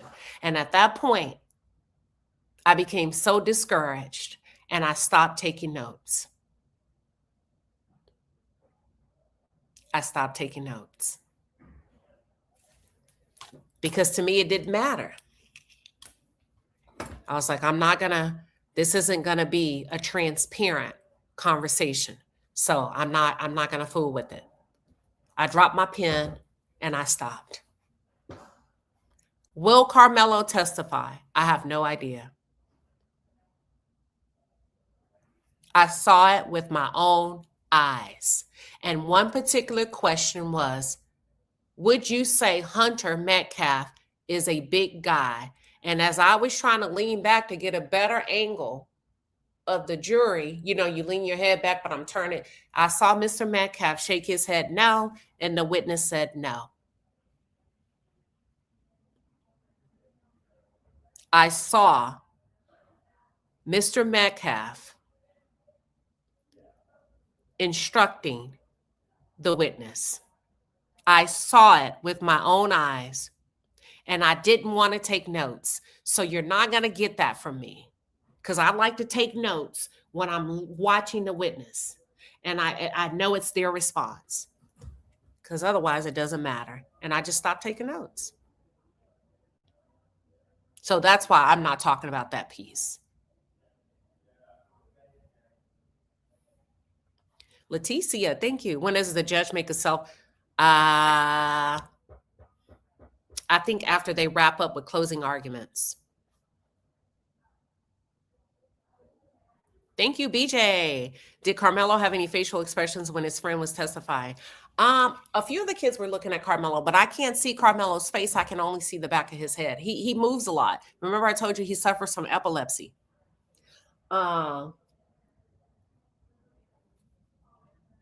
Just kind of rocking back and forth. But some of the kids looked at him.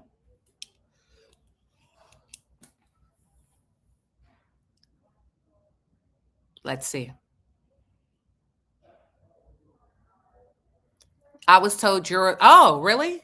Oh, you were told that Texas jurors are not allowed to take notes. You may be correct then. Okay. You may be correct.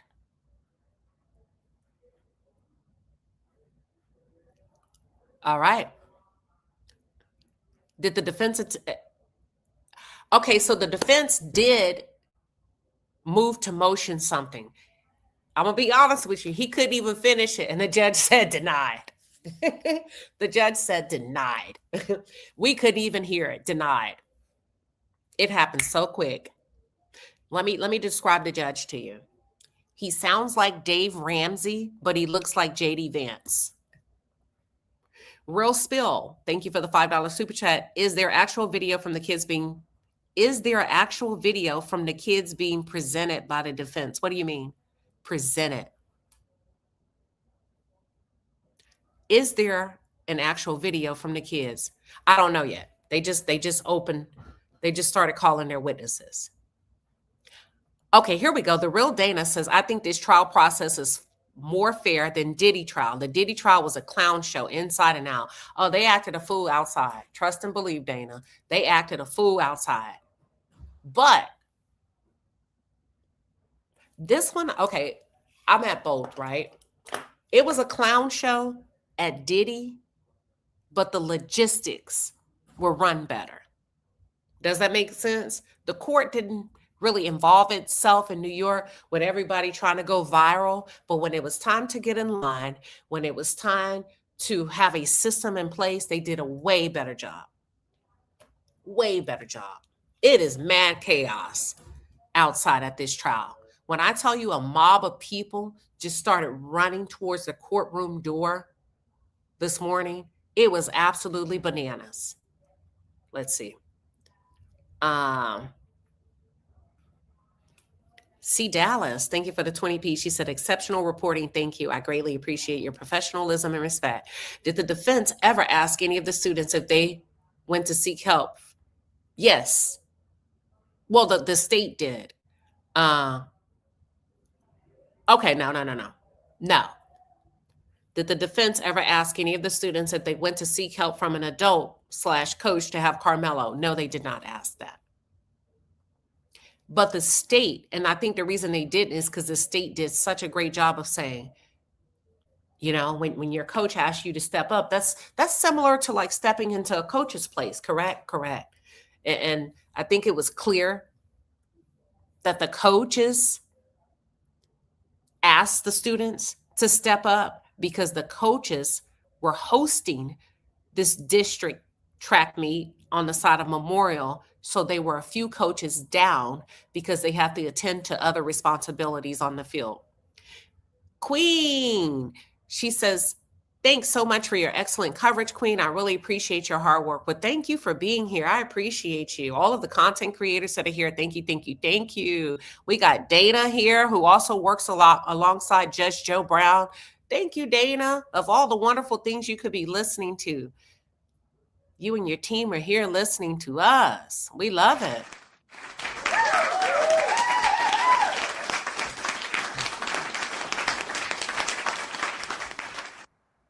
Yeah. Let's see. Who else do I have? We got a lot of super chats. What other questions do you have? I think I can give it about a few more minutes.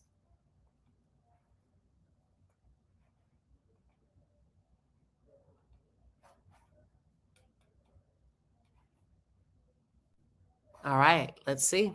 We got what do you think? Oh, I answered that one. Thank you, Asha. You are very welcome. JB, we got yours. We got that one. Bronze Sugar. Do you think a biased judge? Do you think a biased judge or jury will cause a mistrial? I think what the state is going to be up against is the fact that they eliminated all of the Black jurors, right? When you think about the law says you are guaranteed a fair trial with your peers. That could cause an appeal in the appellate court. So I don't know about a mistrial yet. Queen, if you noticed it, the defense saw it too. No, they did.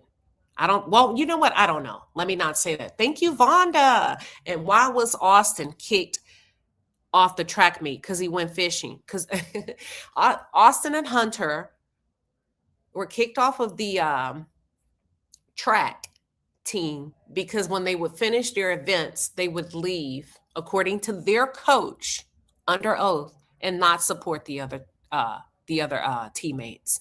And he said it was very selfish, and he asked them to turn in their uniforms. He said, you only care about yourselves. That was his text message to Austin and Hunter. And maybe, I think it may be another kid. I don't know if it was another kid on there. There could have been another kid on that text. Yeah. Let's see. Any other questions? Looks like we're good. Do we have any other questions that just came? Let me see. Let's see.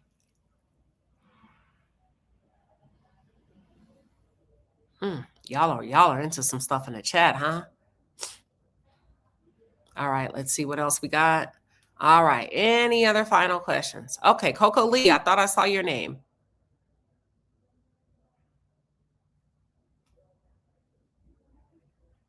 I thought I did.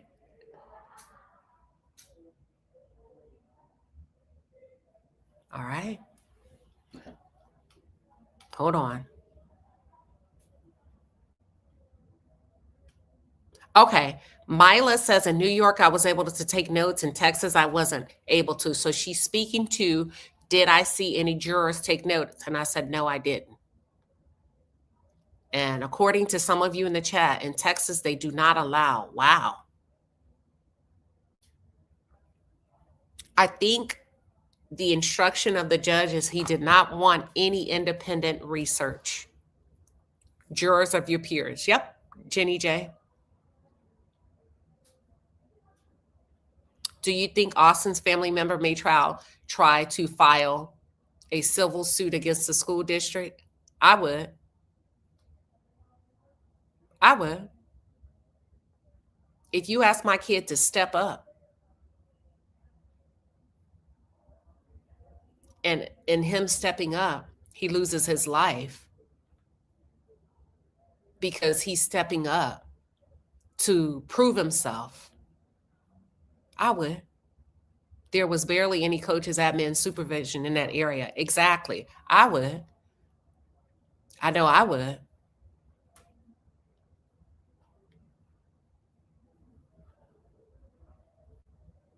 Oh, Twitter?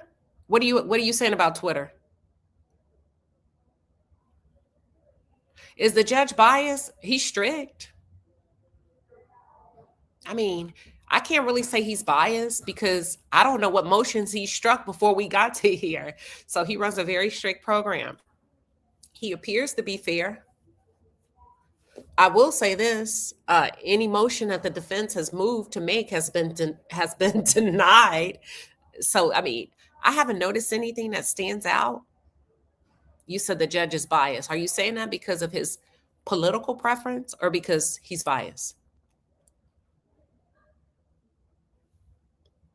All right. Oh, you said have a glass of wine with dinner tomorrow on me. Does the judge seem biased? He seems strict as hell. He seems strict. Strict. Hey, Jay Taylor, thank you. Honey, you had a busy week, don't I? And have. But I love y'all. I'm going to always listen. If it's midnight, I'll bring it to you if I tell you. Is Karmelo receiving any type of care for his mental health and well-being? I have no idea. I don't know him. Like, I just traveled here to cover the trial. I have no idea. Thank you for being there. And just, absolutely, my pleasure. I saw it. I saw it. Okay, you have a question? Mimi? What's your question? Now, they did say today, you said the coach is trying to save his job because of negligence and the kids are afraid to speak the truth because of backlash from peers. That could be a possibility. That's a really tough spot to be in. One of the testimonies that I heard today, led by the state, is a nice place to be, right? Frisco is a really nice place to be, right? Aren't you happy you came here? This is way different than Dallas, some of those other industries. I mean, sometimes I think when you live in particular areas, no region in particular, your norm may be your norm, and you don't realize that it comes off as something else. One trend I did notice, it doesn't matter whether it was the state or the government, they both spoke to particular witnesses like they should be grateful to be in Frisco. Both of them, both sides. The state, when they would call to the stand their Black coaches, they would say, tell us about what brought you to Frisco. Isn't it nice? Isn't that different? That's a big change for you, right? From Dallas or Irving, from Oklahoma. Oh, yeah, it's really nice. Were you happy when you got the offer to come here? And then on the defense, they would also, in a different way, but somewhat of a similar approach, says, well, tell me about yourself. What do you do? How long have you done it? And what I found a noticeable difference that I believe, right, wrong, or indifferent, and they probably don't realize they're doing it, is they're taking an approach to qualify the Black witnesses.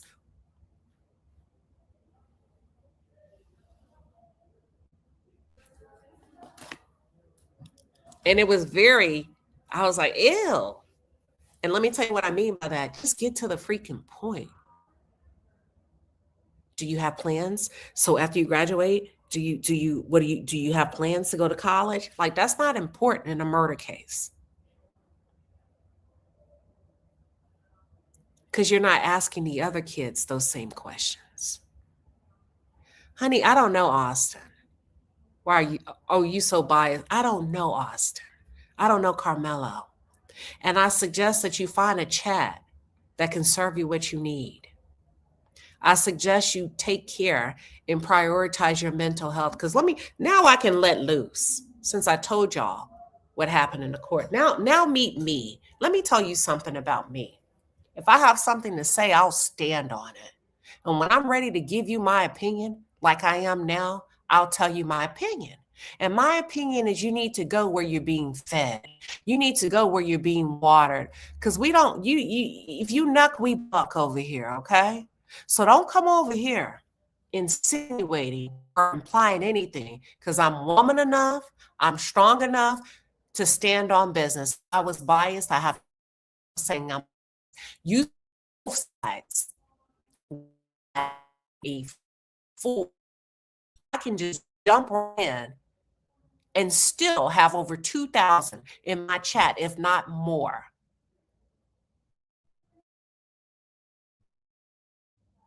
So don't try.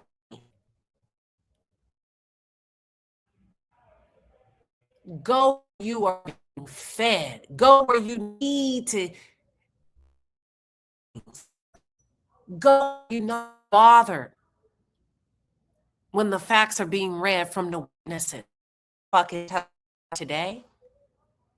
What are you talking about? Why are you biased? I wasn't on the stand. I'm telling you what they're saying. Go where people will conceal information. Golly. I agree. Sugar Bear, the fact that the jurors were not sequestered, I think they want this over. I think it's been over a year delay in Collin County. They want it over. And those were the judge's words. I want to get this done. Did they jump Karmelo? They didn't physically jump Karmelo. I think what you guys are getting confused is the verbal banter from the big guys. The big guys that day were asked to step up as leaders. And I think the big guys, the coach described them as throwers, the shot put, the shot putters, discus throwers. They were verbally sparring with Karmelo, which may have led social media to believe that they physically jumped him. They were all verbally going at him. Verbally. There has been no evidence presented or any facts presented that 4 or 5 guys touched Karmelo, but there has been testimony from the state's witnesses that 4 or 5 guys verbally went after Karmelo.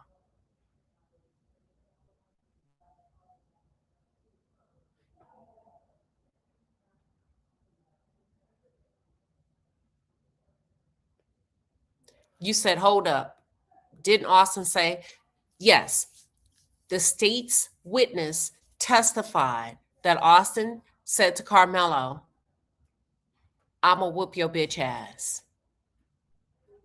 I'm gonna whoop your bitch ass.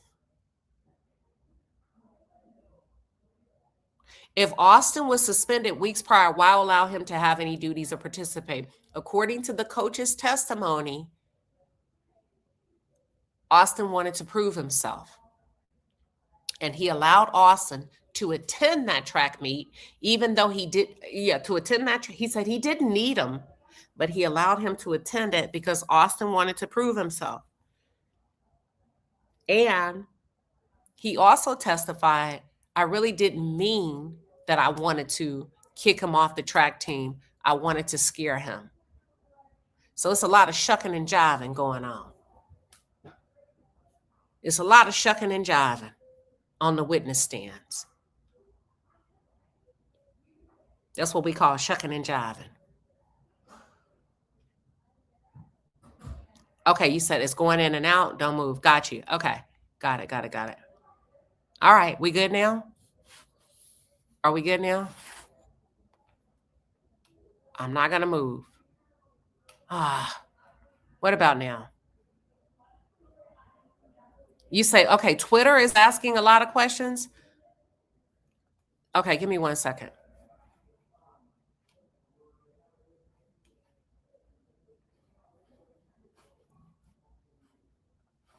What questions are they asking? I can't see them. Okay, you know what? Let me get on Twitter and see. Give me 1 second. I can see if I can take some questions from Twitter. Give me 1 second.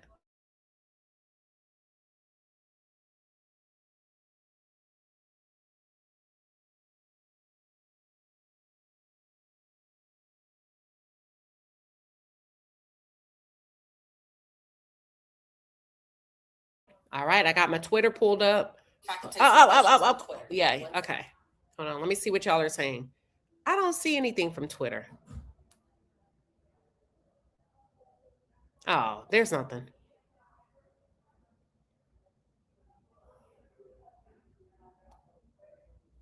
I didn't see any questions from Twitter. All right, I got my Twitter pulled up. Eddie who? I don't know if he recorded it, but I did. What I will say is the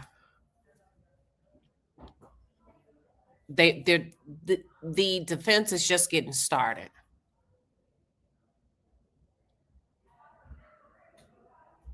Oh, who? Such and such doesn't fact check. He just gives his.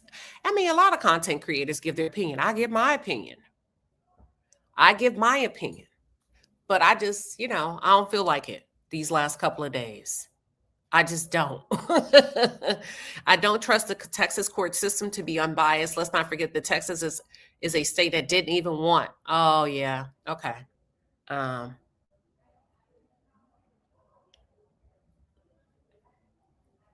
don't be promoting nobody on my damn page for free. I have to delete your comment. No free promo. Oh, I'm not worried about it. I like to shuck and jive every now and then. It's Friday night. I'm having a glass of wine. Sometimes I like to kind of shuck and jive with y'all. That's it. I'm a Texas girl by heart. I can get a little spicy. Okay, here we go. Here's a Twitter. What gave off the vibe that Austin Dad was I saw him.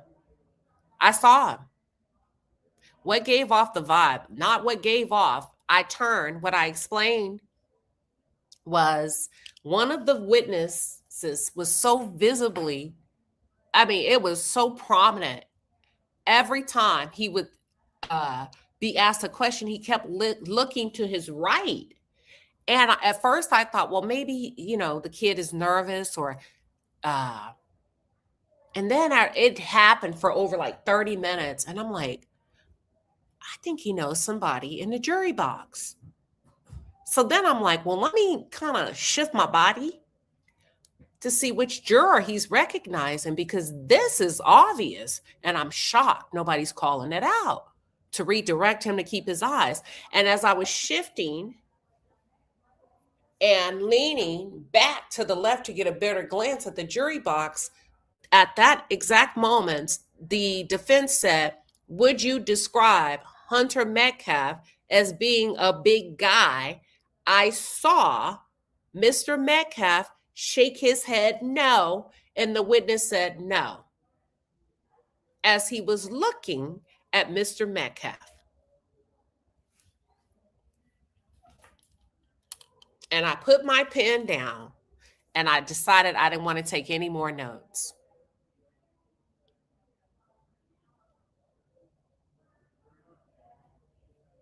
That's it.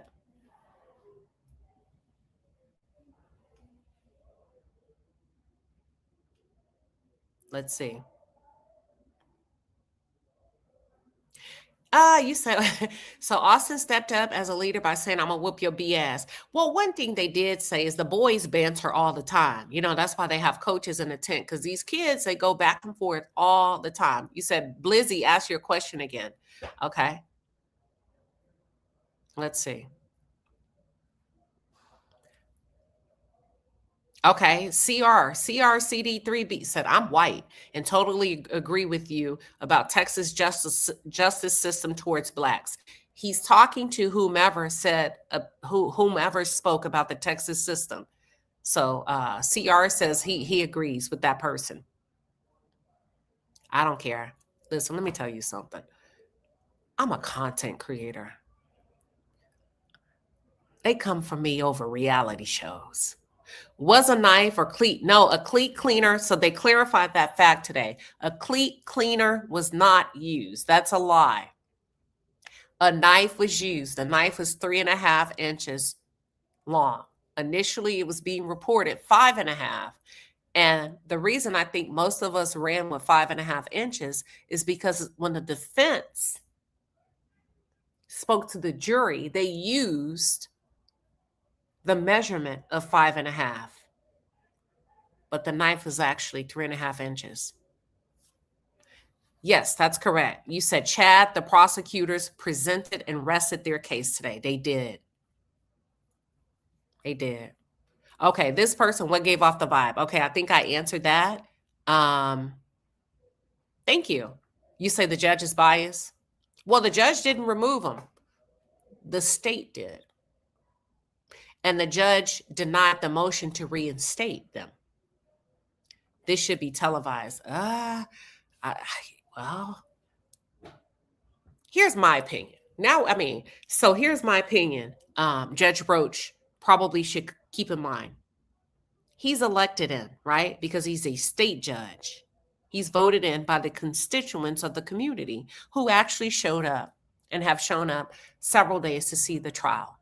And when you think about taxpayers voting you in, and you have this big, beautiful courthouse, and all of these courtrooms are not being used, my question is, if you want re-election, why not open up the different courtrooms? And if you're not going to televise it to the world, at least open up a few extra rooms for your locals to come in and view the trial. But who am I? Federal judges, they're appointed. I think that's a huge risk to take if you plan on being reelected and you deny your constituents, your local people in the area, and you're only allowing 20-something people to come in Frisco. Collin County is a very beautiful place, hardworking people who have money. It's a disservice, in my opinion, to people who work hard. It's a disservice. That's my personal opinion. Not because of me, but to your local constituents. I'm sure there's teachers, there's retirees, there's other people that would love to come and hear the trial. And even if you refuse to allow it to be televised, what about the people that voted you in? That's the way I look at it. You want to be careful of giving people your ass to kiss when you need their vote. See, he doesn't need my vote because I'm not a resident of Collin County. I just feel bad for the people. That's it. That's all. I do too. I feel sorry for both families. This could have and should have been avoided, period.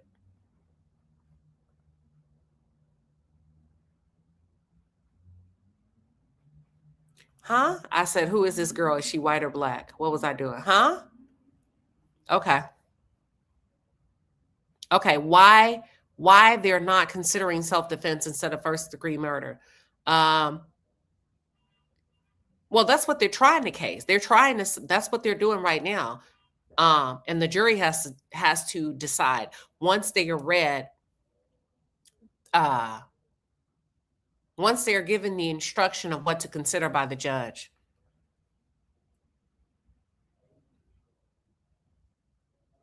Oh, you said I live here and it's very racist. Okay. Oh, that's a good question. Do you think the defense will call Hunter?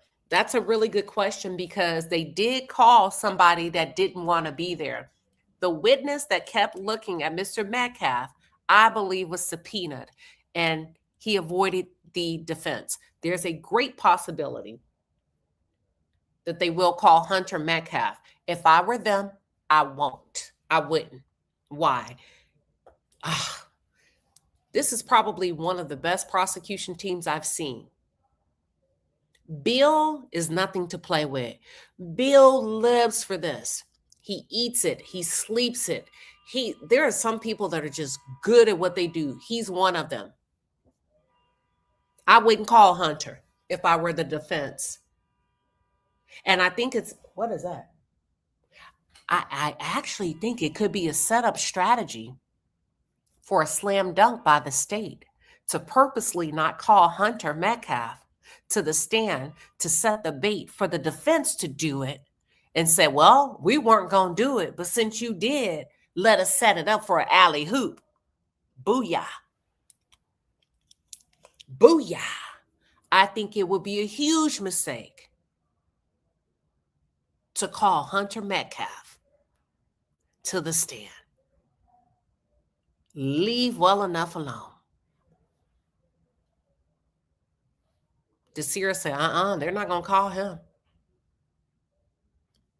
Oh, I mean, I hone in on the psychological and the behavioral traits. That's all I'm saying.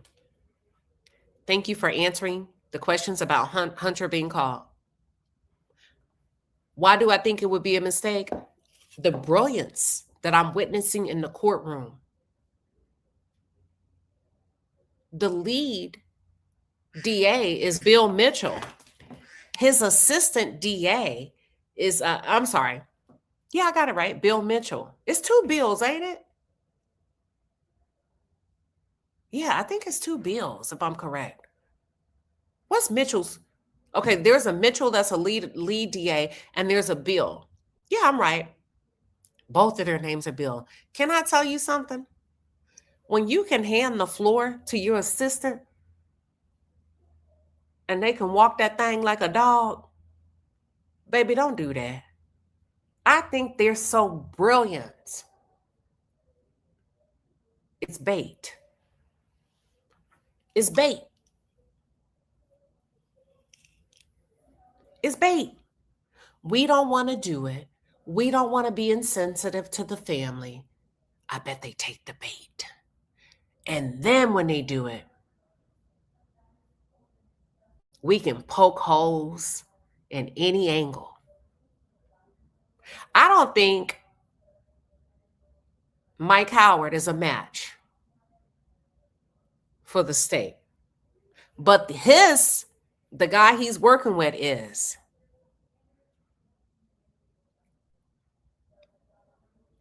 Listen, don't touch that dial. I've heard that Anthony's is not, he isn't no joke, but it's not the lead, it's not the one that's leading, that's directing. Okay, so there's 2. The one that's on direct, that's calling the defense have started to call their witnesses. Mike Howard is leading that line of questioning.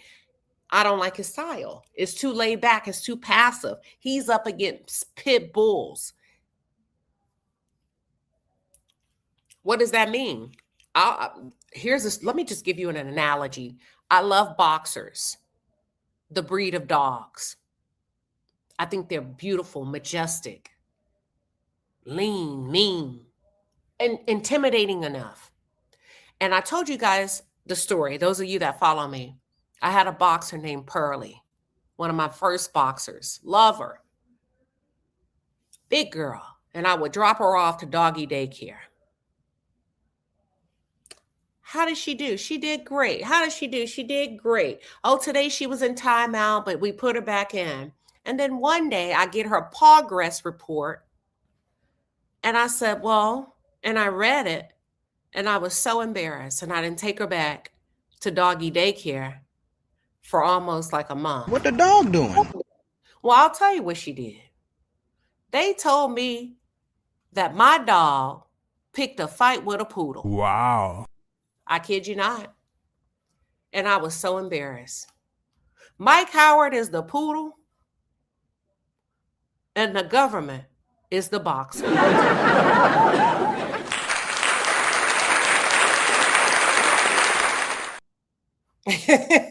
That's the best way I could describe it.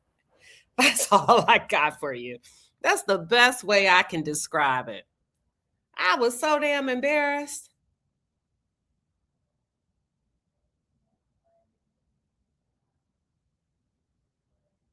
Lord have mercy. Don't pick a fight. If you're a poodle, don't be trying to pick a fight with a boxer. What the dog doing? That's it, Lady Rowe. That's all. See, now I get to relax and give you some of my personality. This is a serious case. And we're having to fight every day to get in line. So I've been in a heightened state. That's it. Yeah. Y'all get it?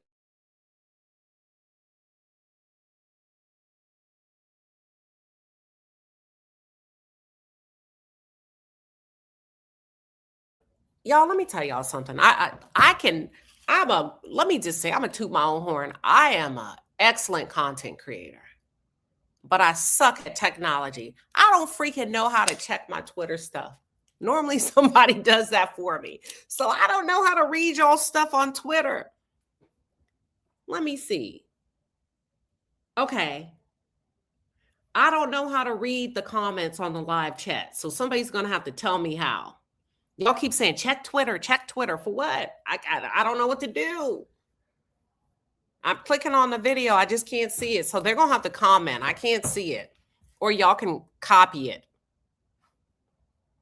That's it. All right. Let's see. I'm not impressed with the process. Are you in the courtroom, Corey? I think they're doing a good job. They're in your face. They're leaving no. One thing I tell people, learn to articulate your thoughts. In my opinion, not the other defense attorney, but Mike Howard leaves me saying, okay, all right, where we going with it? Get to the point, land a plane, come on. You got, with human nature, let me tell you how psychology works. You have about a 30-second window to win people over, to either draw them in or influence them to tune out. You gotta be able to reel them in 30 seconds. This phenomenon is so significant, they teach it in sales training. It's called a 30-second elevator pitch. When people say, what do you do for a living? They say you should be able to roll it off your tongue in 30 seconds or less, right? Because people ain't got all day for you to describe what you do for a living. You get what I'm saying?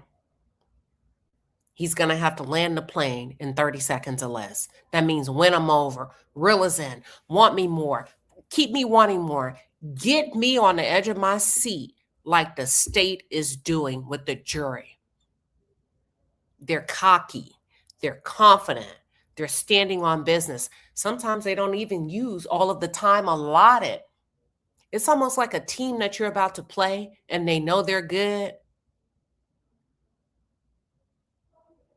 And they call the game early because they feel like they have such a lead. That's what they did today. I rest my case. Oh, you feeling that damn good about it? I rest my case. That is a psychological play. If you understand human behavior, psychological. It's a risky one. So that means they've calculated the risk. Listen, either the jury's going to buy into it, that we have a strong case, or maybe the defense will take the bait and do something that we hope that they would do. What is that something? Somebody asked, would they call Hunter Metcalf?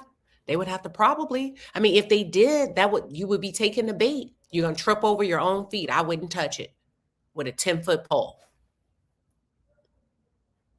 That's it. That's my thoughts. Those are my personal opinion. You feel like the jury has decided. Whew. You said that is risky because the jurors pick up on cockiness. Yeah, but they're laughing. They're engaging with the state. They do pick up on cockiness, and the cockiness that they're doing is humorous.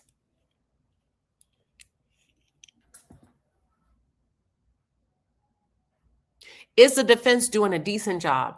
I wish I knew the other gentleman's name. I have it in my notes. Let me see. I'll have to go. I have so many notepads. He's doing an excellent job. The older white gentleman, oh, he's good. Yes.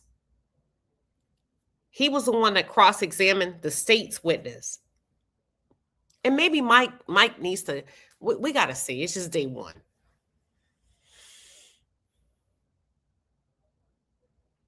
It's not, I didn't say I don't think Hunter isn't good for the stand. That's not what I said.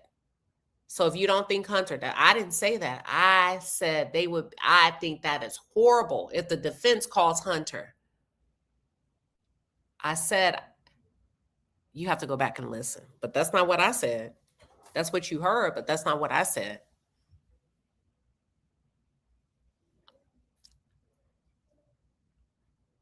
Yeah.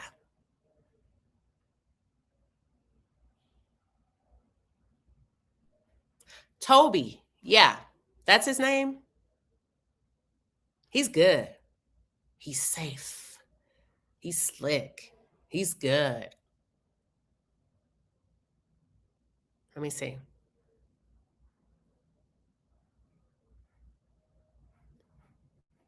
Okay.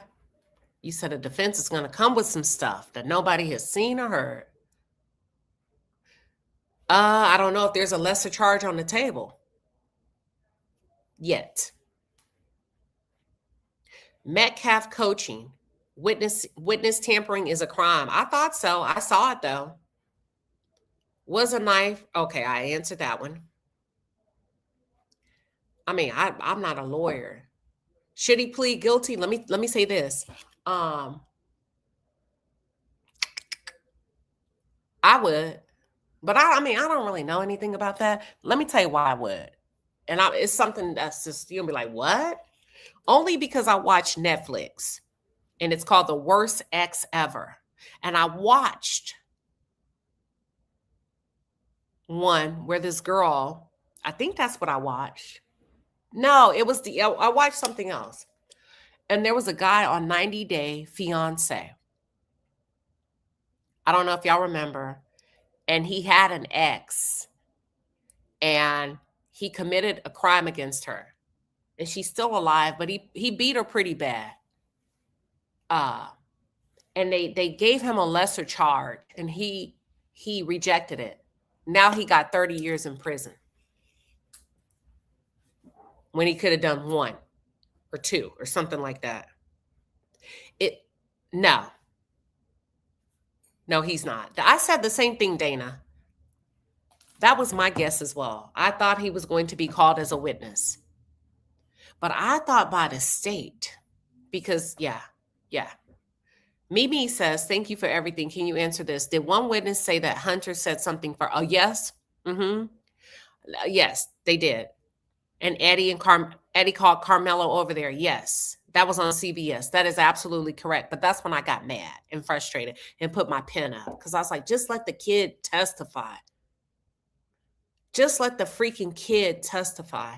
Now, the kid that was looking at Mr. Metcalf, his dad and the state's assistant DA know each other. He said, did your dad tell you that me and him, da-da-da? He said, yes, sir. These are all very polite kids, by the way. Let me say that. Yes, sir. No, sir.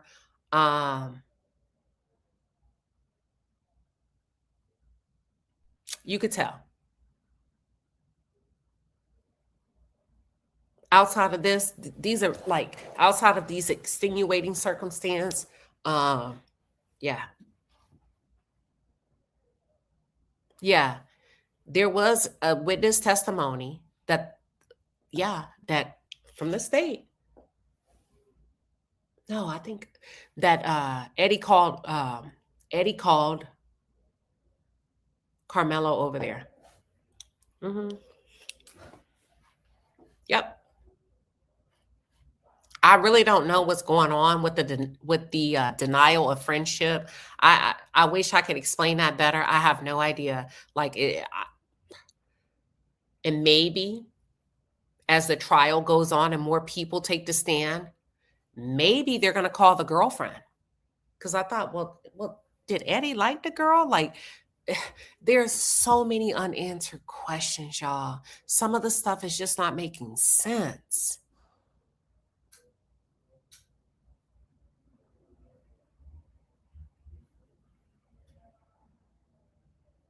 Some of the things are just not making sense.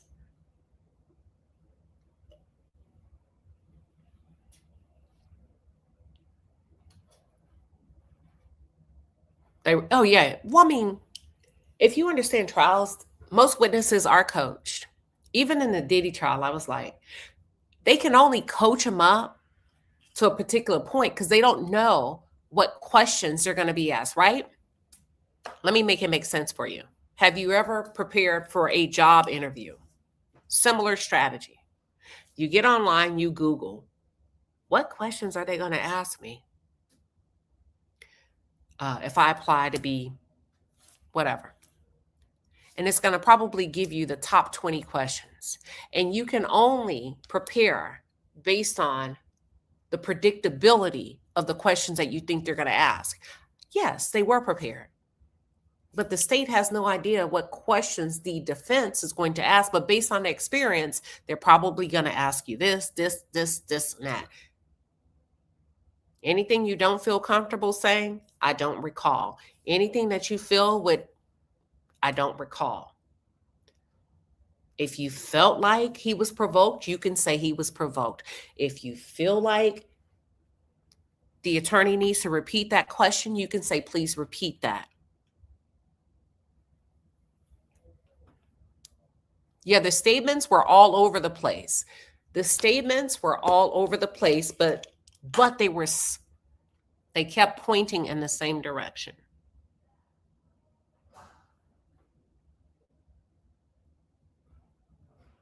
They pointed in the same direction.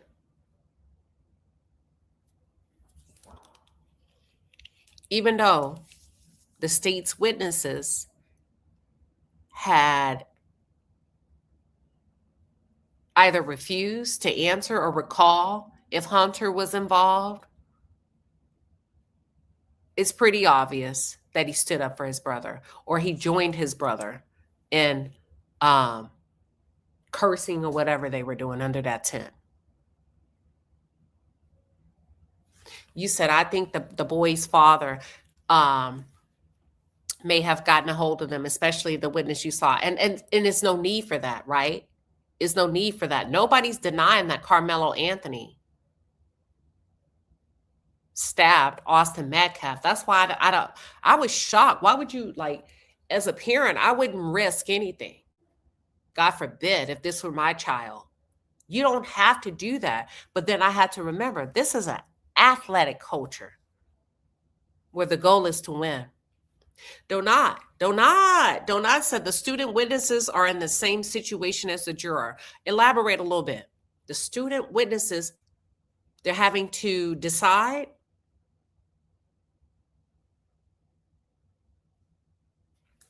Let's see. Yep. Both sides coach them. You said prosecutors coach witnesses all the time. That's why they kept saying they didn't recall. Yep, it happens all the time. It happens all the time.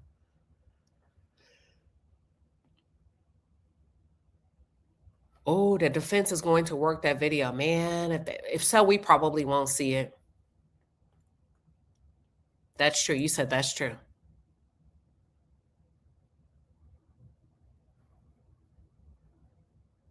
All right. I keep saying I'm going to tell y'all bye. On the police report, it says 5'9", but in the courtroom, they said between 5'7" to 5'8". I'm going to probably say,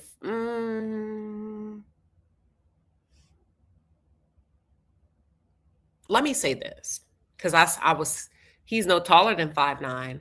I would give him 5'7" to 5'8".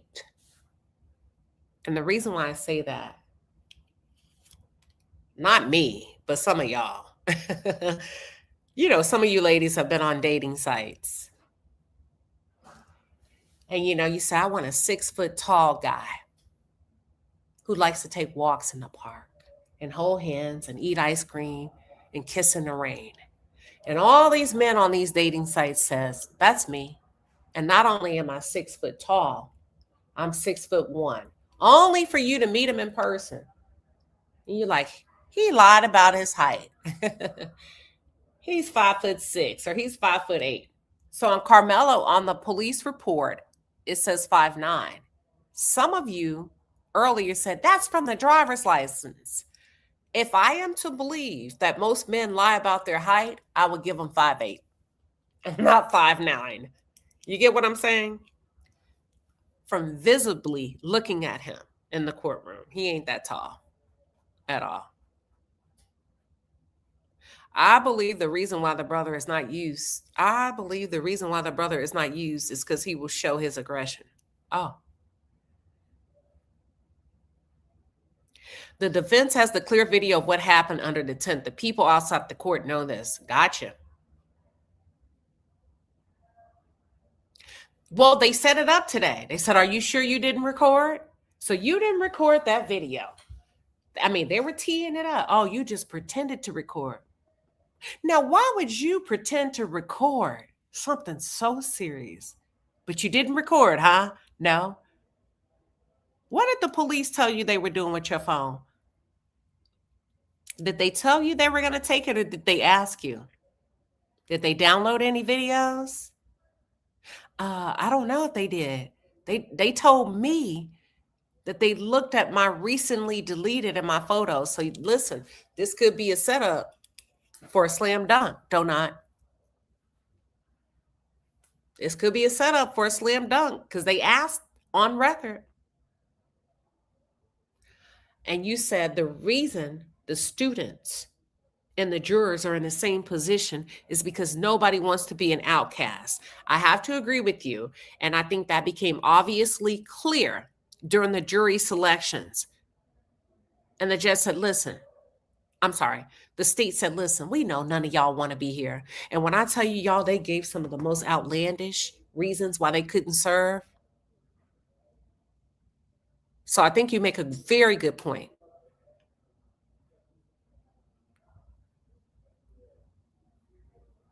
Yeah, it's a small town. You said for Karmelo's sake, if he testifies on his own behalf, DA would try to trick him. Don't put him up against that DA. He doesn't have to testify. And the reason why I said that is because the defense made that very clear, that the state has the burden, the burden of proof. It's their duty. And it's perfectly legal that the defense doesn't have to do a thing. Karmelo does not have to defend himself or prove himself or answer any question. I wouldn't put him up against them. I wouldn't at all. Not the judge. You said the judge is friends with the Metcalf family? No. No. Where'd you get that from?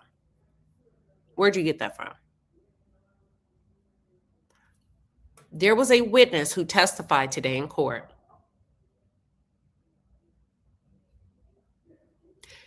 And on cross-examination, it was a witness by the defense after the state rested their case. It was a witness that the defense made very clear avoided the cause. You can go through. Avoided the cause of the defense, both he and his parents. So it sounds like they had to subpoena him to be there. And when the state had a chance to cross examine the witness, the state made it very clear to the courtroom by asking the witness, did your dad tell you that he and I, and either he said know each other or went to school together or did something together? And he said, yes, sir. Yes, sir. Very small town, county. Yep, that's the arrest report. 5'9", 135. So I'm gonna give him 5'8".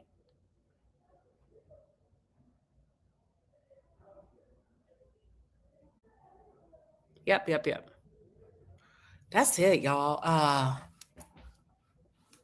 think that's it. I think I got everything. Let me quickly. It's a lot of comments coming fast. Let's see. Hold on. Oh, you said the Fox News anchor who interviewed the Metcalfs last year admitted on air that he too has a personal relationship with the Metcalfs. Let me say this. Listen, I'm a Southern girl. And one thing we say is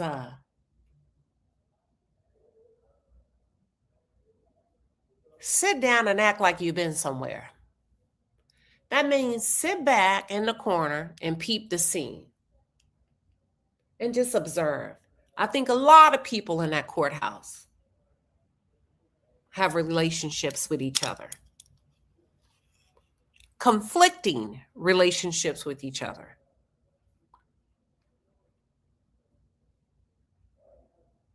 Thank you. I received that. You say you do such a wonderful job. So when you say, are you going to ask or say anything about what you saw? No. Why? Because I think a lot of people have conflicting relationships with each other. Listen, let me tell you something. I don't call myself Queen Sheba for nothing. And if you know anything about the character in the Bible, she was a very, very wise woman.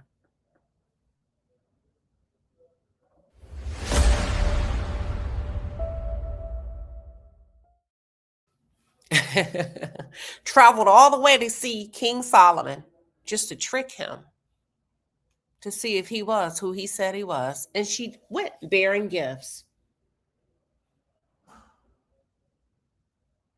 Yeah.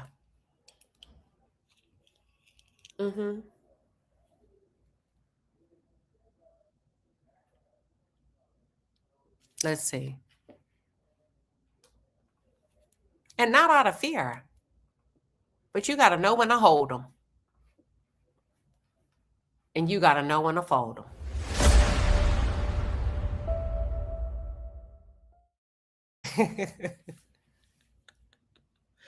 That's all I'm saying. Oh my God! Oh my God!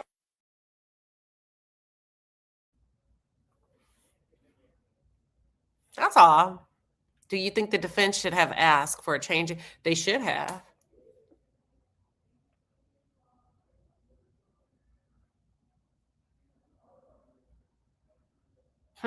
If Mello is not convicted, he and his entire family need to move.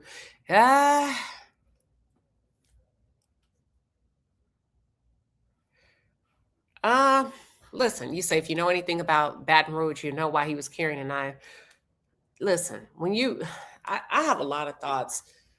Y'all don't get me started. I think I have a lot to say, and I'm gonna hold my peace for both sides because it's not important. You say, I get what you're putting down, Queen. Thank you for this amazing report, and I'm ready for this to be over already. We know the verdict. Yeah.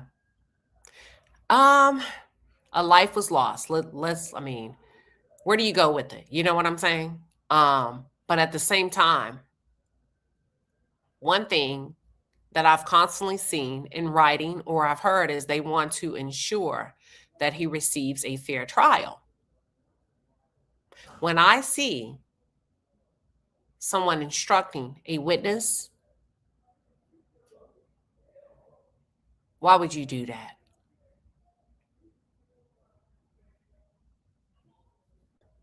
Because you also want Austin to receive a fair trial. Why would you do that? Why would you risk it all just to win a yes or a no from a head nod? You don't need to. Let the state do their job. That's it. I don't understand why people do dumb stuff.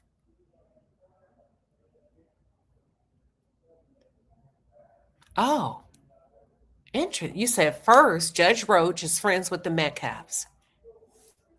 He has a Xmas photo with them on his Facebook. He even shared their GoFundMe on his Facebook and made it private after the public found out. Wow, I wasn't aware of that.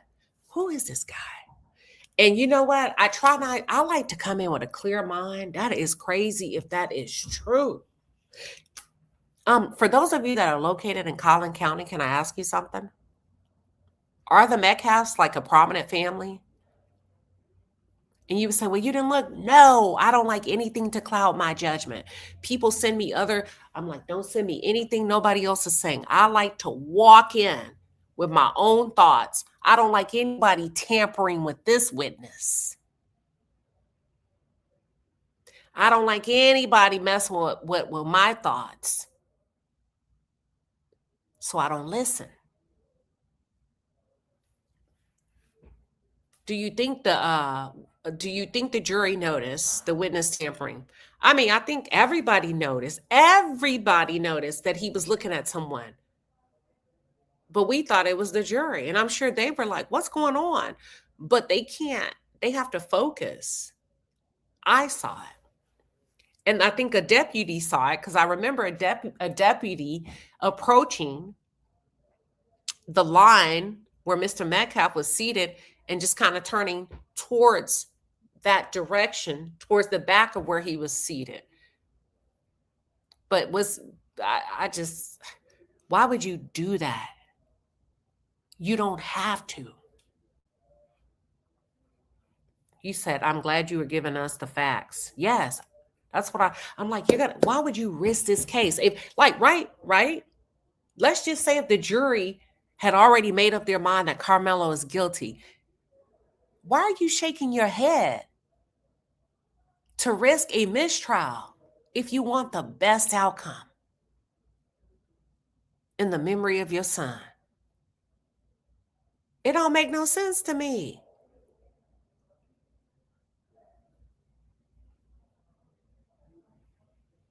Why would you? But then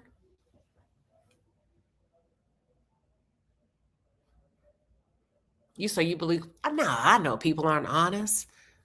I just know how to present for both sides when I'm talking. Remember I told you I'm a hell of a good content creator. That was so obvious today. And if they pull those tapes, you did that. I saw you. Like, I don't understand why any parent would risk, if you're in that situation where you're wanting justice for your son or a loved one. But some people will say, you know what? Until you've been there, you have no idea, Queen Sheba, that you'll do anything it takes. Damn. That's all I got. Y'all, thanks for tuning in tonight. I'm gonna leave the chat open a little bit. I was gonna open the lines tonight, but let's do this. I'm gonna come back tomorrow. And what I'm gonna do is we're gonna do a live call-in for you all to share and call in and share your personal thoughts about the trial. And I'm gonna just open the lines. And we're gonna have a dedicated community viewer call-in. Got it? See you then.